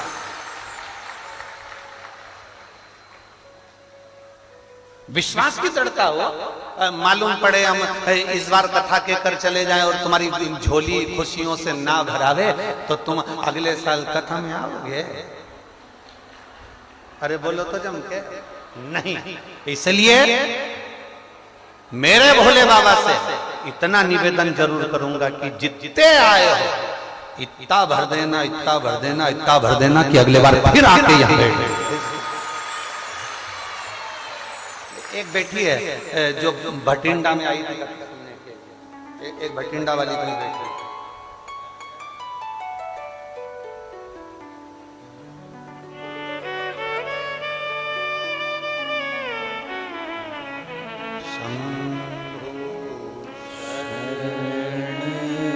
पड़ी मागो घड़ी रे घड़ी दुख काटो, दया करी ने दर्शन आओ,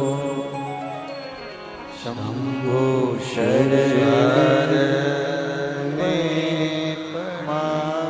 मांगू घड़ी रे घड़ी दुख काटो, दया करी ने दर्शन आपो, शंभो शरण पड़े मागो घड़ी रे घड़ी दुख काटो,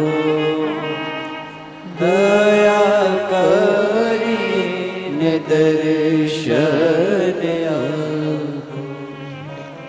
पत्र था जिस पत्र में उन्होंने लिखा था, मैंने भटिंडा की कथा श्रवण की।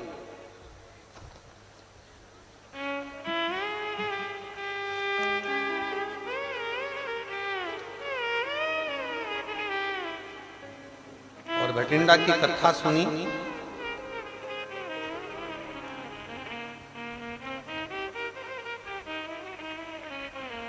इसमें रख के भेजा था, ठीक है।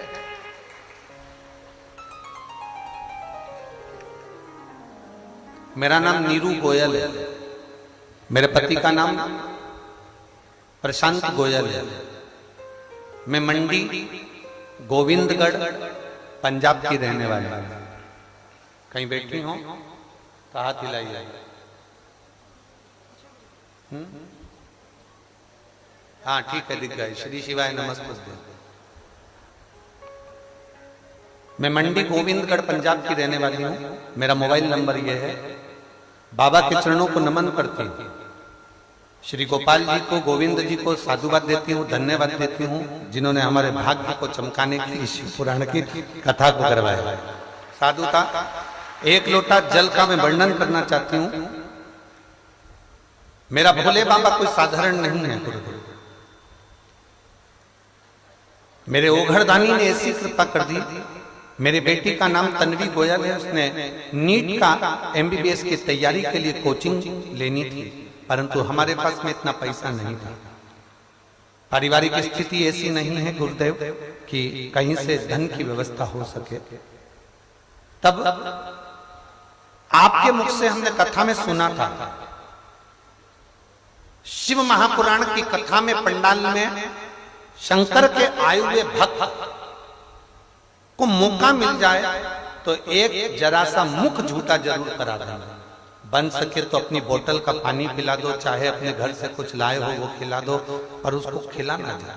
मुख झूठा जरूर करा। हमारे पास में इतना नहीं था। हम भटिंडा की कथा में पहुंचे और हम केवल थोड़े से बिस्कुट के पैकेट लेकर हम वहां पहुंचे और हमने वो बिस्कुट का पैकेट वहां पर खिलाया। हमको नहीं मालूम था कि मेरा बाबा इतनी जल्दी कृपा कर देता है और इतनी दया कर देता है। गुरुदेव, जिस समय पर हमारी कोई औकात ही नहीं थी, मेरे भोलेनाथ ने ऐसी कृपा कर दी कि बिना 1 रुपए के दिए मेरी बेटी का नीट MBBS का कोचिंग और पूरा चीजें उसकी क्लियर हो गई। बाबा, आप तो कह जाते हो कि पंडाल में बैठकर कथा सुनने वाला खाली नहीं जाता, पर हमको लगता है आपकी वाणी को शंकर स्वीकार करता है, इसलिए हमारे पास में इतना भी नहीं था कि हम बच्चों को अच्छे से एजुकेशन कराते। भटिंडा की कथा और सिरसा की कथा में कोई अंतर नहीं है गुरुदेव, केवल 1-1.5 महीने का अंतर है, पर 1 महीने के अंदर मुंह झूठा कराने का क्या फल होता है। कोई मुझसे पूछे, आज बाबा की कृपा से 20-20, 25-25 लाख भी बाबा मुझे प्रदान कर रहा है और मुझे कोई कमी नहीं। मैं बाबा को धन्यवाद देने के लिए, ये शिव तत्व बड़ी है। ऐसा हाथ हिला दो देने के बाद, श्री शिवाय नमस्ते। दुनिया के आगे हाथ फैलाते थे, कोई साथ नहीं देता था, पर जब से शिव पुराण की कथा सुनी है, तब से मेरे बाबा ने मेरा हाथ नहीं छोड़ा, वो देने में पीछे नहीं हटता। ये शिव तत्व, बैठिए बहन, शिव तत्व इसी को कहते हैं। शंभु त्रिकालदर्शी, कैलाशी, अविनाशी, शंकर उदार। उसकी कृपा को पहचानना कठिन, उसकी दया को जानना।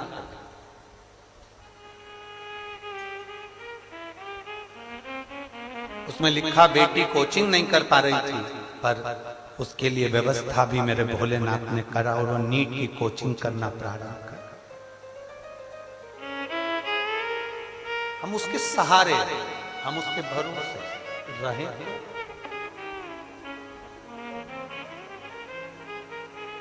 और खाली ना जाता कोई दर से तुम्हारे, खाली न जाता कोई दर से तुम्हारे, मैं भी खड़ी हूँ नन्ही बागे फसारे, अपने हृदय से लगा लो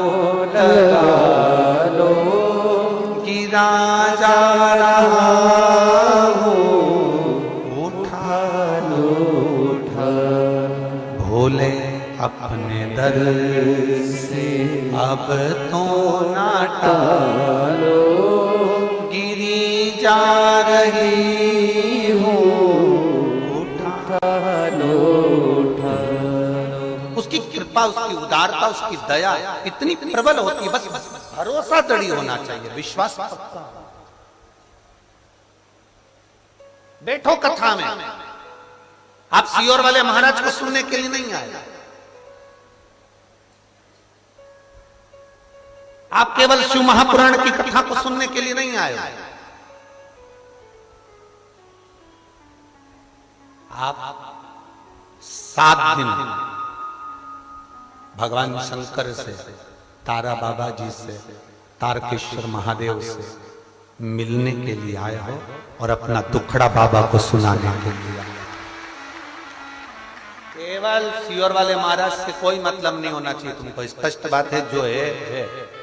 आप ये ना सोचिए कभी भी कि सियोर वाले महाराज से मिलना है हमको, सियोर वाले महाराज से हमें मिलना पड़े और उनसे हम कुछ बोलें, वो हमारा दुख कम कर दें, सियोर वाला महाराज तुम्हारे दुख काट दे। सियोर वाले महाराज का दुख तो खुद महादेव काटता है, तो वो काय का किसी का दुख काटेगा ना। भरोसा शिव जी पर रखिए, विश्वास शंकर पर रखिए।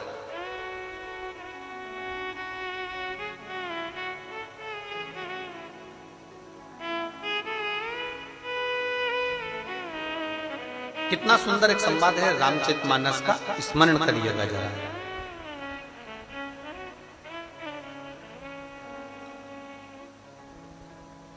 रावण को मालूम पड़ा कि भगवान भक्तों को ताड़ते हैं। किसको ताड़ते हैं? जम जम के बोलो जरा, भक्तों।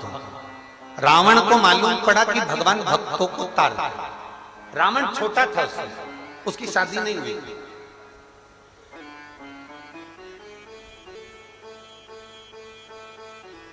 अनमेरिड, शादी नहीं हुई है, संबंध पक्का भी नहीं हुआ था रावण, और उसने बहुत उपद्रव मचा रखा था पूरी पृथ्वी पर, पूरी सृष्टि में उपद्रव मचा। रावण की शादी वादी नहीं हुई थी उस समय, और रावण को मालूम पड़ा कि भगवान भक्तों को तारते हैं, तो रावण को लगा मैंने तो इतना पाप किया है, ऋषियों की कुटिया तोड़ दी, यज्ञ बंद कर दिए, गौ माता को त्राड़ दिया, कई कष्ट दिए दुनिया के लोगों को, मेरे जैसे पापी का उद्धार कौन करेगा? 33 कोटि देवताओं में कोई ऐसा देवता है क्या जो भक्त को भी तार दे और पापी को भी तार दे? रावण ने अपनी बुद्धि में यह बात बिठाई कि भक्त भी तर जाए और पापी भी तर जाए, ऐसा कोई देवता है? ऐसा कोई देवता है? उस समय रावण की शादी नहीं हुई थी, रावण कुंवारा था।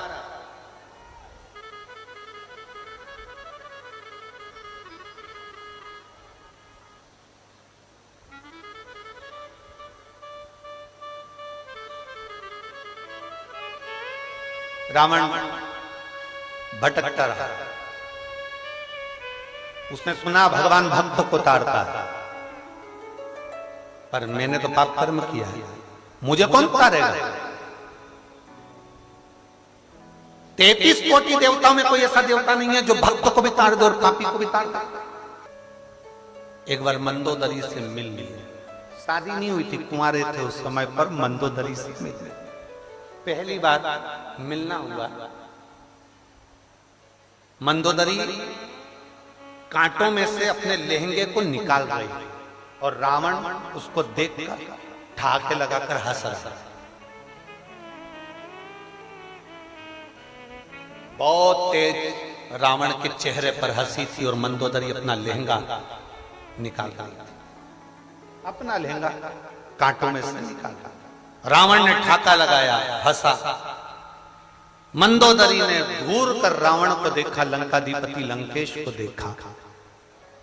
देखते से ही मंदोदरी ने रावण से कहा, आप मुझे कांटों में फंसा हुआ देखकर मुस्कुरा रहे हो, थोड़ी सहायता करोगे तो मेरा ये लहंगा, मेरा ये वस्त्र इस कांटे में से निकल जाए। रावण ने मंदोदरी से प्रश्न किया, शायद दुनिया में शादी करने से पहले लोग 50 प्रश्न करते हैं लड़की से, तुम पढ़ाई क्या करी हो, तुम्हें रसोई घर का सारा काम आता है, तुमने कोचिंग कहाँ करी है, कौन सी कंपनी में जॉब है, तुम्हारी हॉबी क्या है, तुम कितने बहन भाई हो, तुम सिलाई कढ़ाई बुनाई सब जानती हो, तुम कहाँ घूमना पसंद करती हो, तुम्हारे फ्रेंड कितने हैं, तुम मोबाइल पर क्या देखती हो, क्या चलाती हो, क्या करते हो। लड़का लड़की से 50 प्रश्न करता है, लड़की लड़के से 50 प्रश्न करती है, पर शायद पहली बार ऐसा विवाह हुआ होगा जिसमें मंदोदरी और रावण का संवाद हुआ। शायद आपने ये कथा आज तक सुनी कि नहीं सुनी, हमको नहीं मालूम। पर शंकर का भक्त रावण, शिव का भक्त लंकेश मंदोदरी से जब पहली बार मिला, और पहली बार मिलने पर रावण ने मंदोदरी कर रही है, मेरा लहंगा निकालने की जगह तुम हंस रहे हो, ठाका लगा रहे हो, मुस्कुरा रहे हो।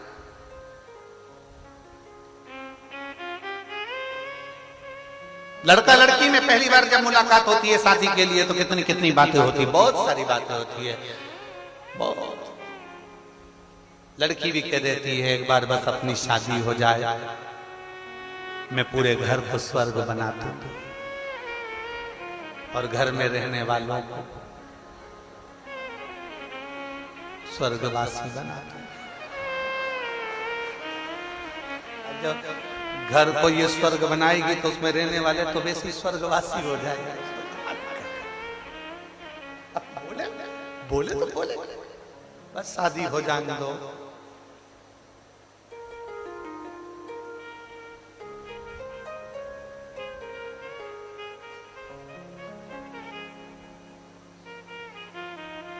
बड़ी विचित्र विचित्र बातें लोग शादी के पहले इतनी बड़ी बड़ी बातें करते, इतनी बड़ी बड़ी बातें, इतनी बड़ी बातें, मैं तुझे राजकुमारी बना के रखूंगा। अब यहाँ इतनी बैठी है बेचारी, कितनी बड़ी बड़ी बात करी थी, मैं तुझे रानी बना के रखूंगा। क्या मालूम था नौकरानी बना के रखूंगा। जरा सा पानी गिरता और चिल्ला के दौड़ते, पोछा तो लिया, झाड़ू तो लगा ले, पोछा तो लगा ले। फिर ये कह देती है मैं तुम्हारे बाप की नौकरानी। कितनी बड़ी बड़ी बात लोग करते हैं। इतनी बड़ी बात बोलना भी नहीं चाहिए। जैसे हो वैसे बोलो, देखो हम तो ऐसे हैं और ऐसे ही रहेंगे, उसमें क्या है। रावण ने मंदोदरी को देखा, मंदोदरी कर रही है, तुम वस्त्र निकालने की जगह ठाठा लगा कर हंस रहे हो।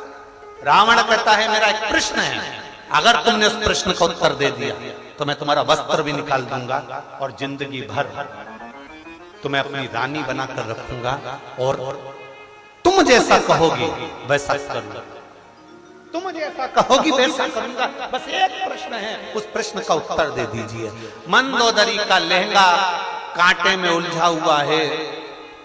रावण मंदोदरी से कह रहे हैं, तो मंदोदरी ने पूछा तुम्हारा प्रश्न क्या है, उत्तर दो, बताओ क्या प्रश्न है। रावण ने कहा मेरा प्रश्न केवल इतना सा है कि मैंने संतों के मुंह से सुना है, ऋषियों के मुंह से सुना है कि भगवान भक्तों को तारता है। कोई ऐसा देवता है जो पतितों को भी तार दे? कोई ऐसा देवता है जो पापी को भी पार उतार दे और भक्तों को भी पार उतार दे? मंदोदरी ने उसी समय मुख से कहा वो केवल एक है, वो कैलाश पर रहने वाला देवाधिदेव महादेव है। इससे पहले रावण कभी शंकर को नहीं भजता था, इससे पहले रावण कभी शिव का स्मरण नहीं करता था, इससे पहले रावण कभी शंकर का स्मरण नहीं करते थे। पर मंदोदरी के मुख से सुना कि वो शिव भक्तों को भी तारता है और वो शिव पापियों को भी पार उतारता है। वो शिव भूत प्रेत पिशाच डाकनी प्रेत सबको पार लगा देता है। वो शिव, वो शंकर, उसको लोग पशुपति नाथ भी कहते हैं, तो पशुओं को भी तार देते हैं। उसका एक नाम श्रंभेश्वर है। श्रंभेश्वर मतलब एक पक्षी, पक्षियों को भी पार लगा देता है। पशुपतिनाथ बनकर पशुओं को पार लगा देता है। महेश्वर बनकर संसार की संरचना का आनंद पा देता है। वो साधारण नहीं। रावण ने मंदोदरी के वस्त्र को निकाला और रावण ने उस दिन सोच लिया कि अब मुझे कुछ नहीं करना है। सारे देवताओं को तो बंदी बना लिया है, महादेव को बंदी नहीं बनाना, उनकी आराधना करना है, क्योंकि वो पापियों को भी तार देता है, पतितों को भी पार उतार देता है। रावण से मंदोदरी ने फिर एक प्रश्न किया, जरा सुनिएगा उस प्रश्न को। रावण से मंदोदरी प्रश्न करता, मंदोदरी ने पूछा रावण से, तुमने प्रश्न करा कि भक्तों को तारते हैं, पापियों को कोई तारने वाला भगवान है, पापी और भक्त दोनों को तारे? तो आपने कह दिया महादेव है। मंदोदरी ने प्रश्न किया, तुम भक्त हो कि पापी हो? अब किसी की शादी हो रही हो और लड़के पूछ ले, पीते हो?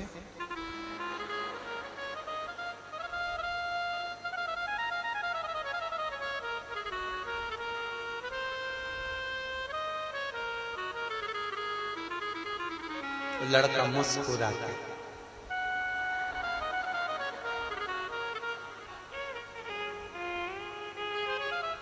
मेरी सौगंध खाओ। लड़के ने सोचा खा लो, मर भी जाएगी तो दूस दिया जाएगा।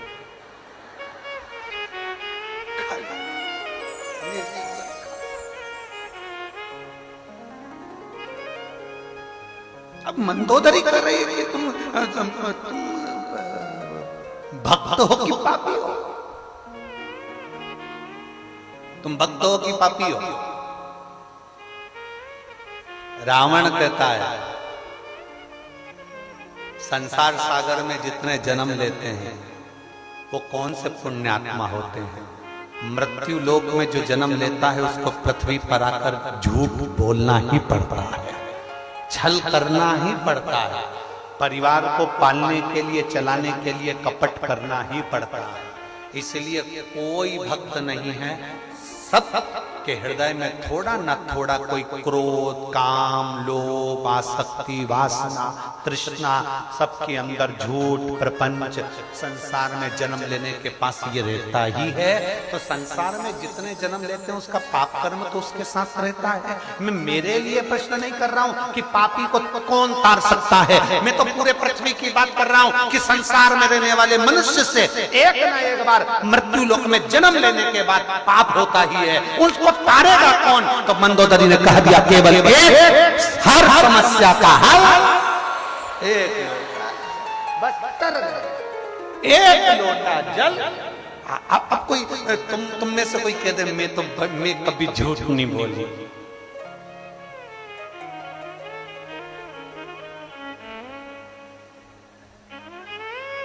कभी कभी टेढ़ी चोटी वाली की भी चोटी सीधी हो जाती है। हमने भी देखी वो फिल्म, भला है बुरा है जैसा भी है मेरा पति मेरा। कभी कभी टेढ़ी चोटी वाली की भी चोटी सीधी हो जाती है।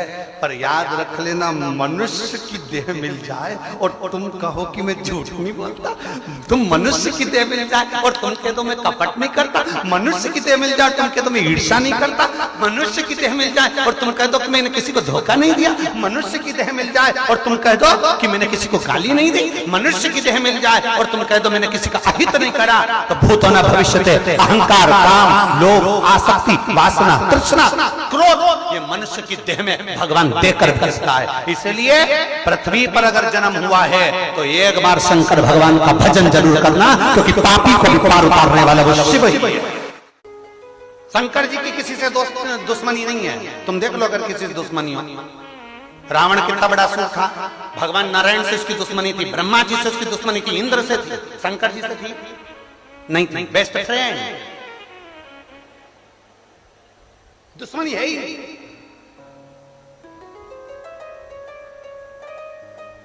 उन्होंने शंकर जी से कहा भी हमारी लंका चलो कैलाश पे से। शंकर भगवान बोले मेरा मन नहीं तेरे यहां जाने। क्यों? मेरी सोने की लंका, उसमें जाने का क्यों मन नहीं? शंकर जी बोले नहीं मैं नहीं जा सकता, क्योंकि मैं तो अपनी गुफा में अच्छा, पर्वत भी अच्छा। रावण जिद चढ़ गया, तू मेरा बेस्ट फ्रेंड होके नहीं चल सकता, चलना पड़ेगा। शंकर भगवान को लेके चल दिया। शंकर भगवान ने सोचा इसके यहां जाऊंगा नहीं जाऊंगा नहीं। बीच रास्ते में शंकर जी ने अपना भजन बढ़ा दिया, उसने नीचे हिले ही नहीं, वैद्यनाथ के रूप में पूजा नहीं। पार कौन करे? कौन संसार में जन्मा जिसने अच्छे से अच्छा संत, साधु, गुरुजन, तपस्वी जन, साधक, उपासक जो पृथ्वी पर जन्म लिया है। मृत्यु लोक इसको कहते हैं संसार, जिसमें कोई सार ही नहीं। उसका नाम बोलो बोलो जम के बोलो, संसार। इसको कहते दुनिया, मतलब दुगनिया। यहाँ जितने बैठे हैं सबके दो मुंह हैं, कभी किसी के मुंह पे अच्छा बोल देते हैं, थोड़ी देर बाद उसी की बुराई कर देते, दुगनिया, इसलिए इसका नाम दुनिया। तो तुम किसका साथ को लेकर बैठे? यही दुनिया में बहुत लोग चिल्ला चिल्ला के कहते हैं भैया जी संघर्ष करो हम तुम्हारे। अरे बोलो तो जम के, भैया जी संघर्ष करो हम तुम्हारे। अब ईमानदारी से बोलो, साथ होते तो संघर्ष की जरूरत क्या पड़ती? खा मतलब तुम साथ नहीं हो, बस चिल्ला रहे हो, केवल चिल्ला रहे। भैया जी संघर्ष करो हम तुम्हारे साथ है। साथ होते तो संघर्ष करना ही क्या पड़ता जी? संघर्ष की जरूरत ही क्या पड़ती है? पर संघर्ष करना पड़ रहा है क्योंकि अपने अपने नहीं हो पा। अरे देख लिया संसार हमने, देख लिया सब मतलब के यार हमने देख लिया, झूठा है संसार हमने देख लिया, झूठे नाते झूठे रिश्ते, झूठे नाते झूठे रिश्ते, अरे झूठा है संसार हमने देख लिया, सब मतलब के यार हमने देख लिया, देख लिया संसार हमने देख लिया। क्या देख लिया? रावण ने केवल अपने लिए नहीं कहा। अब कोई लड़का होता इस जगह पर, मंदोदरी ने प्रश्न किया, तुम भक्त हो कि पापी? अगर तुम्हारी शादी हो रही होती तो तुम कितने कितने सारे गुण बताए जाते हैं, कितने गुण। हमारी लड़की बड़ी सुशील है,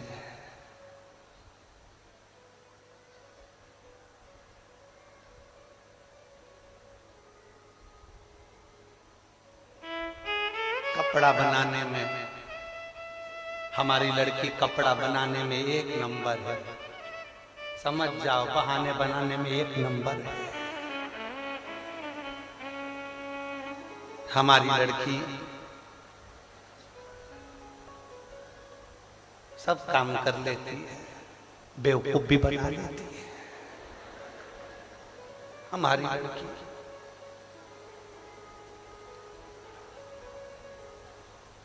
कभी पार्लर नहीं जाती क्योंकि 24 घंटे पार्लर में बैठी रहती है, आती नहीं। कितनी कितनी बात, कितनी कितनी एक से बढ़कर एक उसके गुण बताए गए, लड़के के भी एक से बढ़कर एक गुण बताए गए। अवगुणों को छुपा लिया गया, गुण प्रस्तुत कर दिए गए। गुण प्रस्तुत है, अवगुण छुपा लिए। रावण अवगुण नहीं छुपा रहा, ये रावण की विद्वत्ता, ये रावण की महानता। अवगुण नहीं छुपा रहा। रावण से पूछा मंदोदरी ने, तुम भक्त हो कि पापी हो? रावण ने कहा, मैंने ऋषियों को प्रदान कराया, सबके यज्ञशाला को तोड़ दिया। मंदोदरी ने कहा, मतलब तुम पापी हो? तुम पापी हो?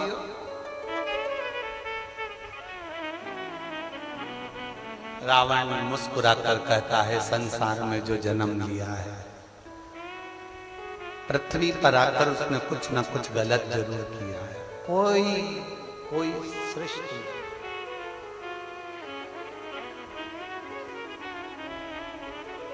ये संसार कोयला की कोठी, ये संसार कोयला की कोठी, दाग लगे दामन में मन तू मत पड़ रे उलझन में, मत पड़ रे उलझन में, नर तू मत पड़ रे उलझन। ये संसार कोयले की कोठी है, कोयला की खान है, जो आएगा थोड़ा ना थोड़ा तो लगेगा ही, थोड़ा ना थोड़ा लगेगा। पाप कर्म व्यक्ति से होगा, तो पापी को भी कौन तार सकता है? मंदोदरी ने फिर कहा, तुम भक्त हो कि पापी हो? रावण ने कह दिया पापी। मंदोदरी कहती है, तुमने क्लियर कह दिया, आपने मेरे सामने अपने पाप को दर्शाया। बस एक काम करना लंकाधिपति, जब महादेव के सामने जाओ, उसको एक लोटा जल चढ़ाओ, तब उसके सामने भी कह देना कि मैं पतित हूं, तू पावन है, पार लगाना तेरा काम है। मैं पापी, तू संभाल।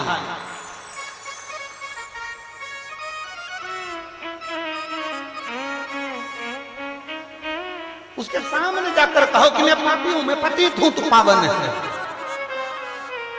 और हम क्या करते हैं, हम बहुत शरीफ बन के जाते हैं भगवान के मंदिर में, शंकर जी के मंदिर में इतने शरीफ बन कर जाते हैं, भगवान के मंदिर में इतने शरीफ बन के जाते हैं, मेरे बराबर कोई पुण्यात्मा नहीं, मेरे बराबर कोई धर्मात्मा नहीं, मेरे बराबर कोई सत्कर्म करने वाला नहीं, मेरे बराबर कोई दान करने वाला नहीं, मेरे बराबर कोई पुण्य करने वाला नहीं, मेरे बराबर कोई व्रत करने वाला नहीं, मेरे बराबर कोई अनुष्ठान करने वाला नहीं। हम भगवान के सामने बहुत अच्छे बनकर जाते हैं। नहीं, भगवान के सामने जाना तो ये कहना, मैं पतित तू पावन, मैं पापी तू भगवान। भक्तों को तो बहुत पार लगाया, मेरे जैसे पापी को भी पार लगा देना, इतनी सी कृपा मेरे ऊपर कर। भगवान भी समझ जाएगा कि कितना सत्य बोल रहा है। सत्य बोलने वाले समझ में आते हैं। भगवान के सामने सत्य बोलो, दुनिया के सामने अपनी जगह पर जाने तो तुम बोलोगे भी तो नहीं मानेंगे, कि वो तो समझेंगे झूठ बोल। दुनिया के आगे नहीं, परमात्मा के आगे सत्य बोलो। भगवान की शिव महापुराण की कथा में जब बैठो, शंकर के सामने जब बैठो, दिल से कहकर जाना, उससे दिखावे से नहीं, छल से नहीं। सारे देवताओं के सम्मुख में झूठ बोलोगे चल जाएगा, पर शंकर के कोटले पर, शंकर के मंदिर में, शिव महापुराण में झूठ का काम नहीं। झूठ सत्यम शिवम, शिव को सत्य प्रिय है।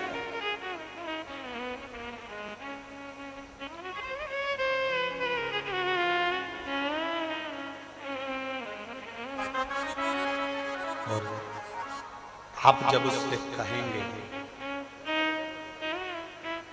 जब आप उससे निवेदन करेंगे, वो स्वीकार करेगा। शिव संसार के लोगों के कष्ट हरने वाले देव, अधिदेव, महादेव, स्वयं स्वयं मेरे भोलेनाथ, स्वयं मेरे त्रिकालदर्शी, स्वयं मेरे कैलाशी अविनाशी शंकर पार्वती जी से कहते हैं, पार्वती मुझे ज्योतिर्लिंग कहा जाता है। कभी तुमने सुना कि भगवान नारायण को ज्योतिर्लिंग कहा गया हो या ज्योति स्वरूप कहा गया हो? जम के बोलो जरा। ब्रह्मा जी को ज्योतिर्लिंग कहा गया, ज्योति स्वरूप कहा गया? नहीं। केवल एक देव अधिदेव महादेव ऐसे हैं जिनको ज्योतिर्लिंग कहा गया है। ज्योतिर्लिंग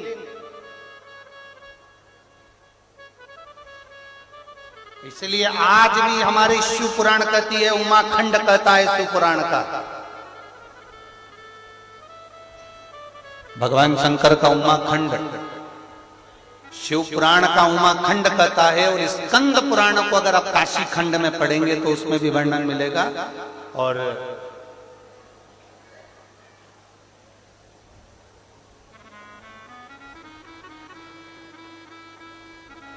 जब आप भगवान स्कंद पुराण के कुछ लेखों को आप स्मरण करेंगे तो उसमें पद्म पुराण में, अग्नि पुराण में, नर्मदा पुराण में, लिंग पुराण में इसमें वर्णन मिलता है। थोड़ा सावधानी से ध्यान देना। क्या वर्णन मिलता है? शिव को ज्योतिर्लिंग कहता है।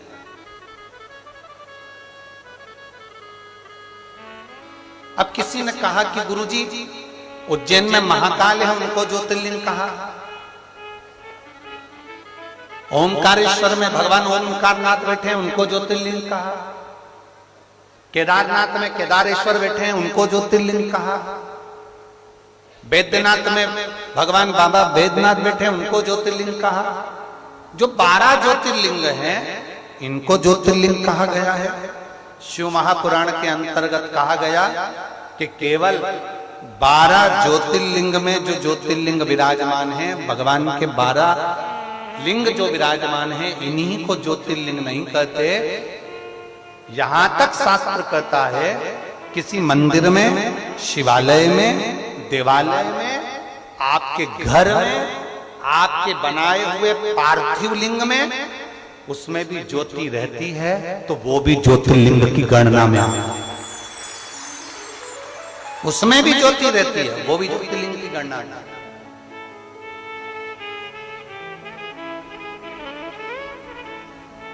उसमें ज्योति विराजमान है, वो ज्योतिर्लिंग की गणना में। क्या फल है?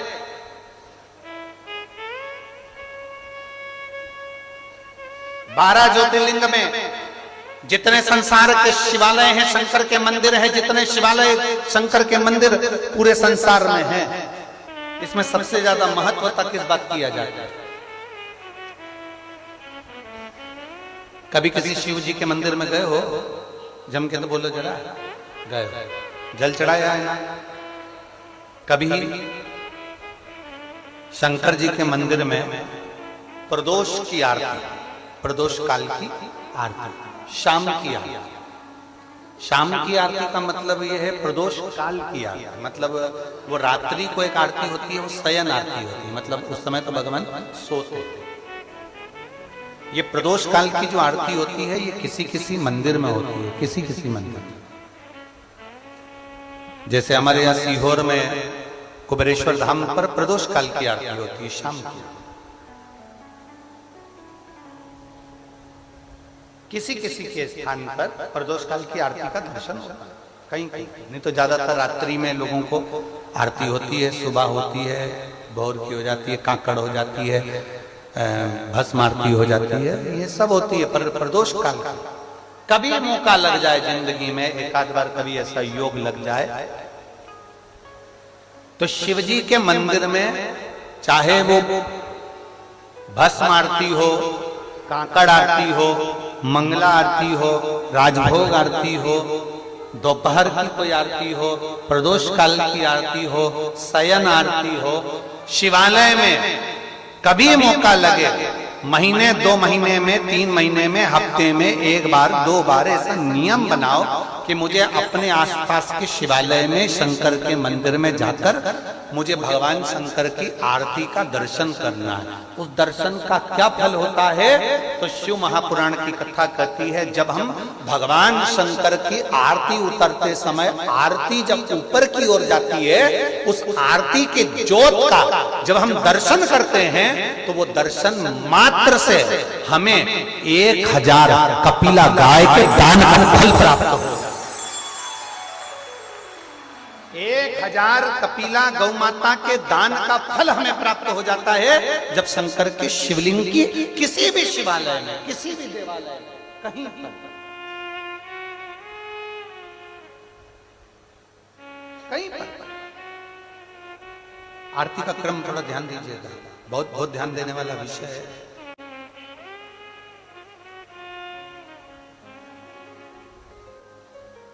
कभी मौका लग जाए, सारी दुनिया के लोग तुमसे कह रहे हैं तेरे घर में पितृदोष है, 1 रुपए कमाते हो, 1.25 रुपए खर्च होता है, मानसिक टेंशन बना रहता है।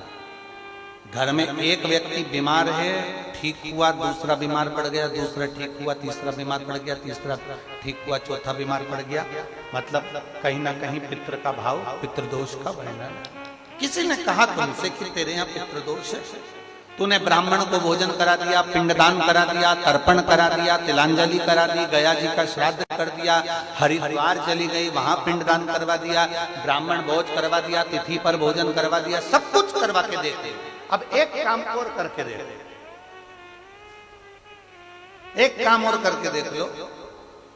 जब तुम घर में भगवान शंकर की आरती, तुम्हारे घर में शंकर जी का शिवलिंग है, भले काय का भी हो, छोटा सा, भले सियोर का कंकर शंकर हो, नर्मदा का कंकर हो, चाहे शंकर पारद के हो, पीतल के हो, स्टील के हो, लकड़ी के हो, जिसके भी हो, लोहे के हो, पाषाण के हो, जिसके भी हो, शंकर का शिवलिंग अगर हमारे घर में है और आप रोज प्रतिदिन भगवान की आरती करते हो, प्रतिदिन, और आपको लग रहा है कि मेरे यहाँ तकलीफ चल रही है, ये ठीक ही नहीं हो रही, लगभग 1.5 महीना आप कम से कम 45 दिन, 1.5 महीने के करीब में ऐसा प्रयास करना कि भगवान की आरती, शंकर भगवान के शिवलिंग की आरती करने के बाद उस दिए को भगवान के सामने मत रखो, उस दिए को उठाकर जहां तुम पानी का मटका रखते हो, हंडा रखते हो, जिससे तुम पानी पीते हो, तुम्हारे रसोई घर में जो पानी का मटका, हंडा, बाल्टी, आरओ का पानी जिस मटके में गिरता है, हंडे में गिरता है, जिसको हमारे यहाँ पितृ,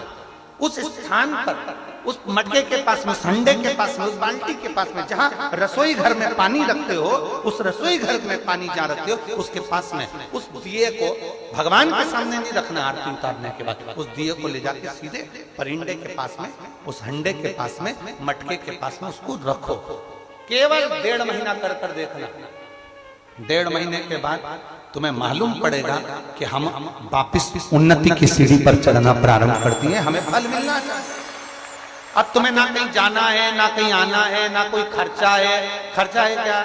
ईमानदारी से बोलो, कोई तुम्हारा लाखों का रुपया लग गया क्या? रोज आरती करते हो रोज आरती। बस आरती का नियम बना लो कि हमको पितृदोष किसी ने बोला है, हमारे घर में अशांति है, पितृदोष है, कोई कह रहा है कि तुम्हारे घर में पितृदोष है। हमने सब कुछ करके देख लिया, अब हमें ये करना है कि महादेव की आरती जब होती है तो उसकी ज्योत का दर्शन करने पर 1000 कपिला गाय के दान का पुण्य मिलता है। तो ये पुण्य हम हमारे पितरों को देते हैं, जिससे उनकी मुक्ति हो जाए और हमें आशीर्वाद प्राप्त। उस दिए को नीचे नहीं रखना, आरती उतारने के बाद आरती पूरी हो जाए तब उस दिए को ले जाकर, जब आप ले जाकर उसको रखें तब उस स्थान पर रखें जहां पितरों का स्थान, जहां पितरों का स्थान।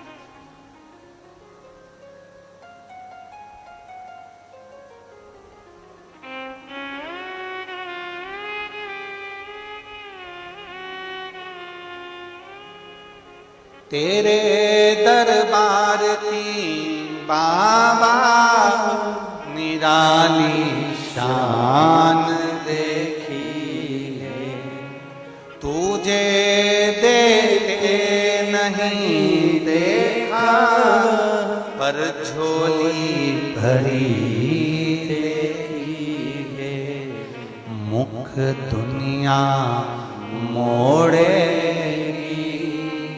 बाबा तू मुखड़ा मोड़, मेरी लगी परी दीनू बाबा तू ना तो।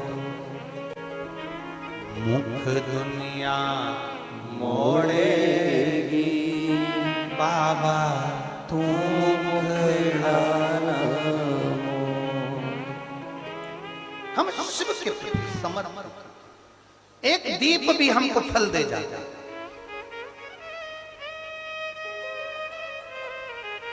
कई लोग कहते गुरुजी सीहोर में अभी रुद्राक्ष उत्सव पर तो रुद्राक्ष नहीं बटेंगे, वितरण नहीं होंगे, तो हम फिर बाद में आ जाएंगे। ना, प्रयास करो, रुद्राक्ष भले ना मिले, रुद्राक्ष शिवलिंग का दर्शन, आचमन, जल और उस ज्योत का भी अगर हमें दर्शन हो गया तो हमारे जीवन का एक आनंद अपने आप फल प्राप्त हो जाता है। कंकर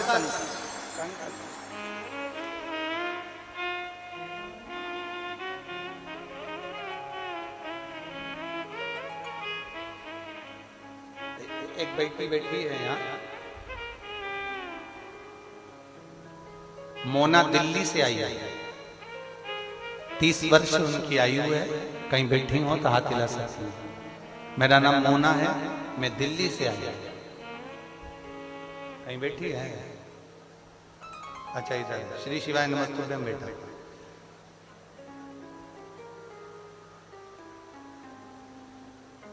आपकी कथा सुनना 2020 से प्रारंभ की। पहले तो आपने लाइन अच्छी लिखी है, जब से तेरा गुलाम हो गया तब से मेरा भी नाम हो गया, वरना औकात क्या थी मेरी, सबसे बढ़िया है सबसे खरी। गुरुजी मेरा नाम मोना है, मैं दिल्ली से आई हूं। 2020 से आपकी कथा सुनना प्रारंभ करा। 12 जनवरी 2021 को मैं सीहोर कथा सुनने के लिए गई। अपनी नानी माँ के साथ में कथा में गए और बड़े विश्वास के साथ बाबा की कथा सुनने के लिए गए। गुरुदेव जिस होटल में हम ठहरे थे सीहोर की, उस होटल के मैनेजर ने, मालिक ने हमसे कहा कि तुम कुबरेश्वर धाम मत जाओ, वहां पर बहुत भीड़ है, वहां मत जाइए और वहां लोग वापिस आ रहे हैं और तुम वहां जा रहे हो। खूब मना कर, पर हम, आप कहते हो कि सीहोर की भूमि कंकर शंकर की भूमि, कंकर शंकर की भूमि है, जो मांगा वो देता है। हम गए, हमने होटल वाले का कहना नहीं माना। होटल वाले ने तो हमको बहुत डराया, पर हम उसका कहना नहीं माना और हम सीधे कुबेरेश्वर धाम पर गए। और कुबेरेश्वर धाम पर हमने 3 दिन भगवान शंकर की कथा कर तत्व ग्रहण करा। जो मांगा गुरुजी वो मेरे भोले बाबा ने थोड़ा नहीं दिया, छप्पर फाड़ कर दिया। बाबा ने मुझे खूब दिया। गुरुदेव, हम 3 दिन कथा सुनकर वापिस आए, फिर हम लगातार वॉल्यूम तेज कर कर कथा सुनते रहे। जो बाबा से मांगते थे वो बाबा देता था। गुरुदेव 5 कथा का नियम लिया था। मेरे बाबा ने जब मुझे दिया तो मैंने ये कहा कि बाबा, जैसे जैसे मैं कथा में आते जाऊं वैसे वैसे मेरी झोलियां खुशियों से भरते जाना। 5 कथा का नियम लिया था। पहली चालू करी थी सीहोर, दूसरी सुनी उज्जैन, तीसरी सुनी नेपाल, चौथी सुनी थी नोएडा और 5वीं सुनी थी अलवर। ये 5 कथा तो हमने पंडाल में बैठकर सुनी। बाबा ने इतनी झोली भरकर दे दिया गुरुदेव कि बटोरा भी नहीं जाएगा, इतना मेरे बाबा ने दिया। मैं बाबा को धन्यवाद देती हूँ।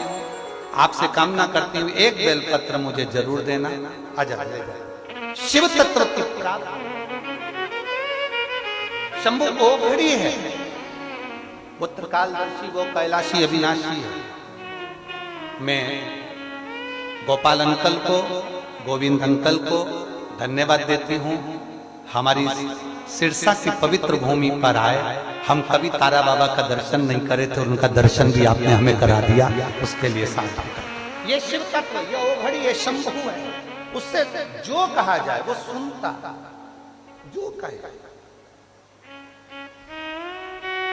मेरी जीजियों, आप सोचते हो कि पंडाल में बैठकर क्या मिलेगा, पंडाल में कथा सुनने का क्या फल है, शंकर भगवान के मंदिर में आरती का दर्शन करने का क्या फल है। शिव महापुराण की कथा में जाओ तो शंकर भगवान की जब शिव पुराण की भी आरती हो तो उसकी ज्योत का दर्शन करो। शिव पुराण की आरती की ज्योत का भी दर्शन होना चाहिए, उसका भी दर्शन चाहिए। क्या फल देगा वो पार्वती जी शिव जी के साथ में कथा सुनने के लिए अमरनाथ की गुफा में चली। वाणी पर ऐसा भरोसा माता पार्वती जी ने शिव जी की वाणी पर ऐसा भरोसा करा, ऐसा भरोसा मेरे देवदेव महादेव की वाणी पर करा। बाद में माता पार्वती जी आनंद के साथ में विराजमान। 3 प्रश्न मां पार्वती जी संसार के हित के लिए। 3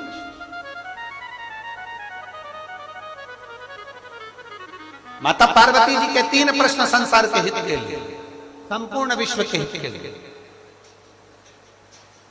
संपूर्ण संसार वासियों के हित के लिए 3 प्रश्न माता पार्वती जी।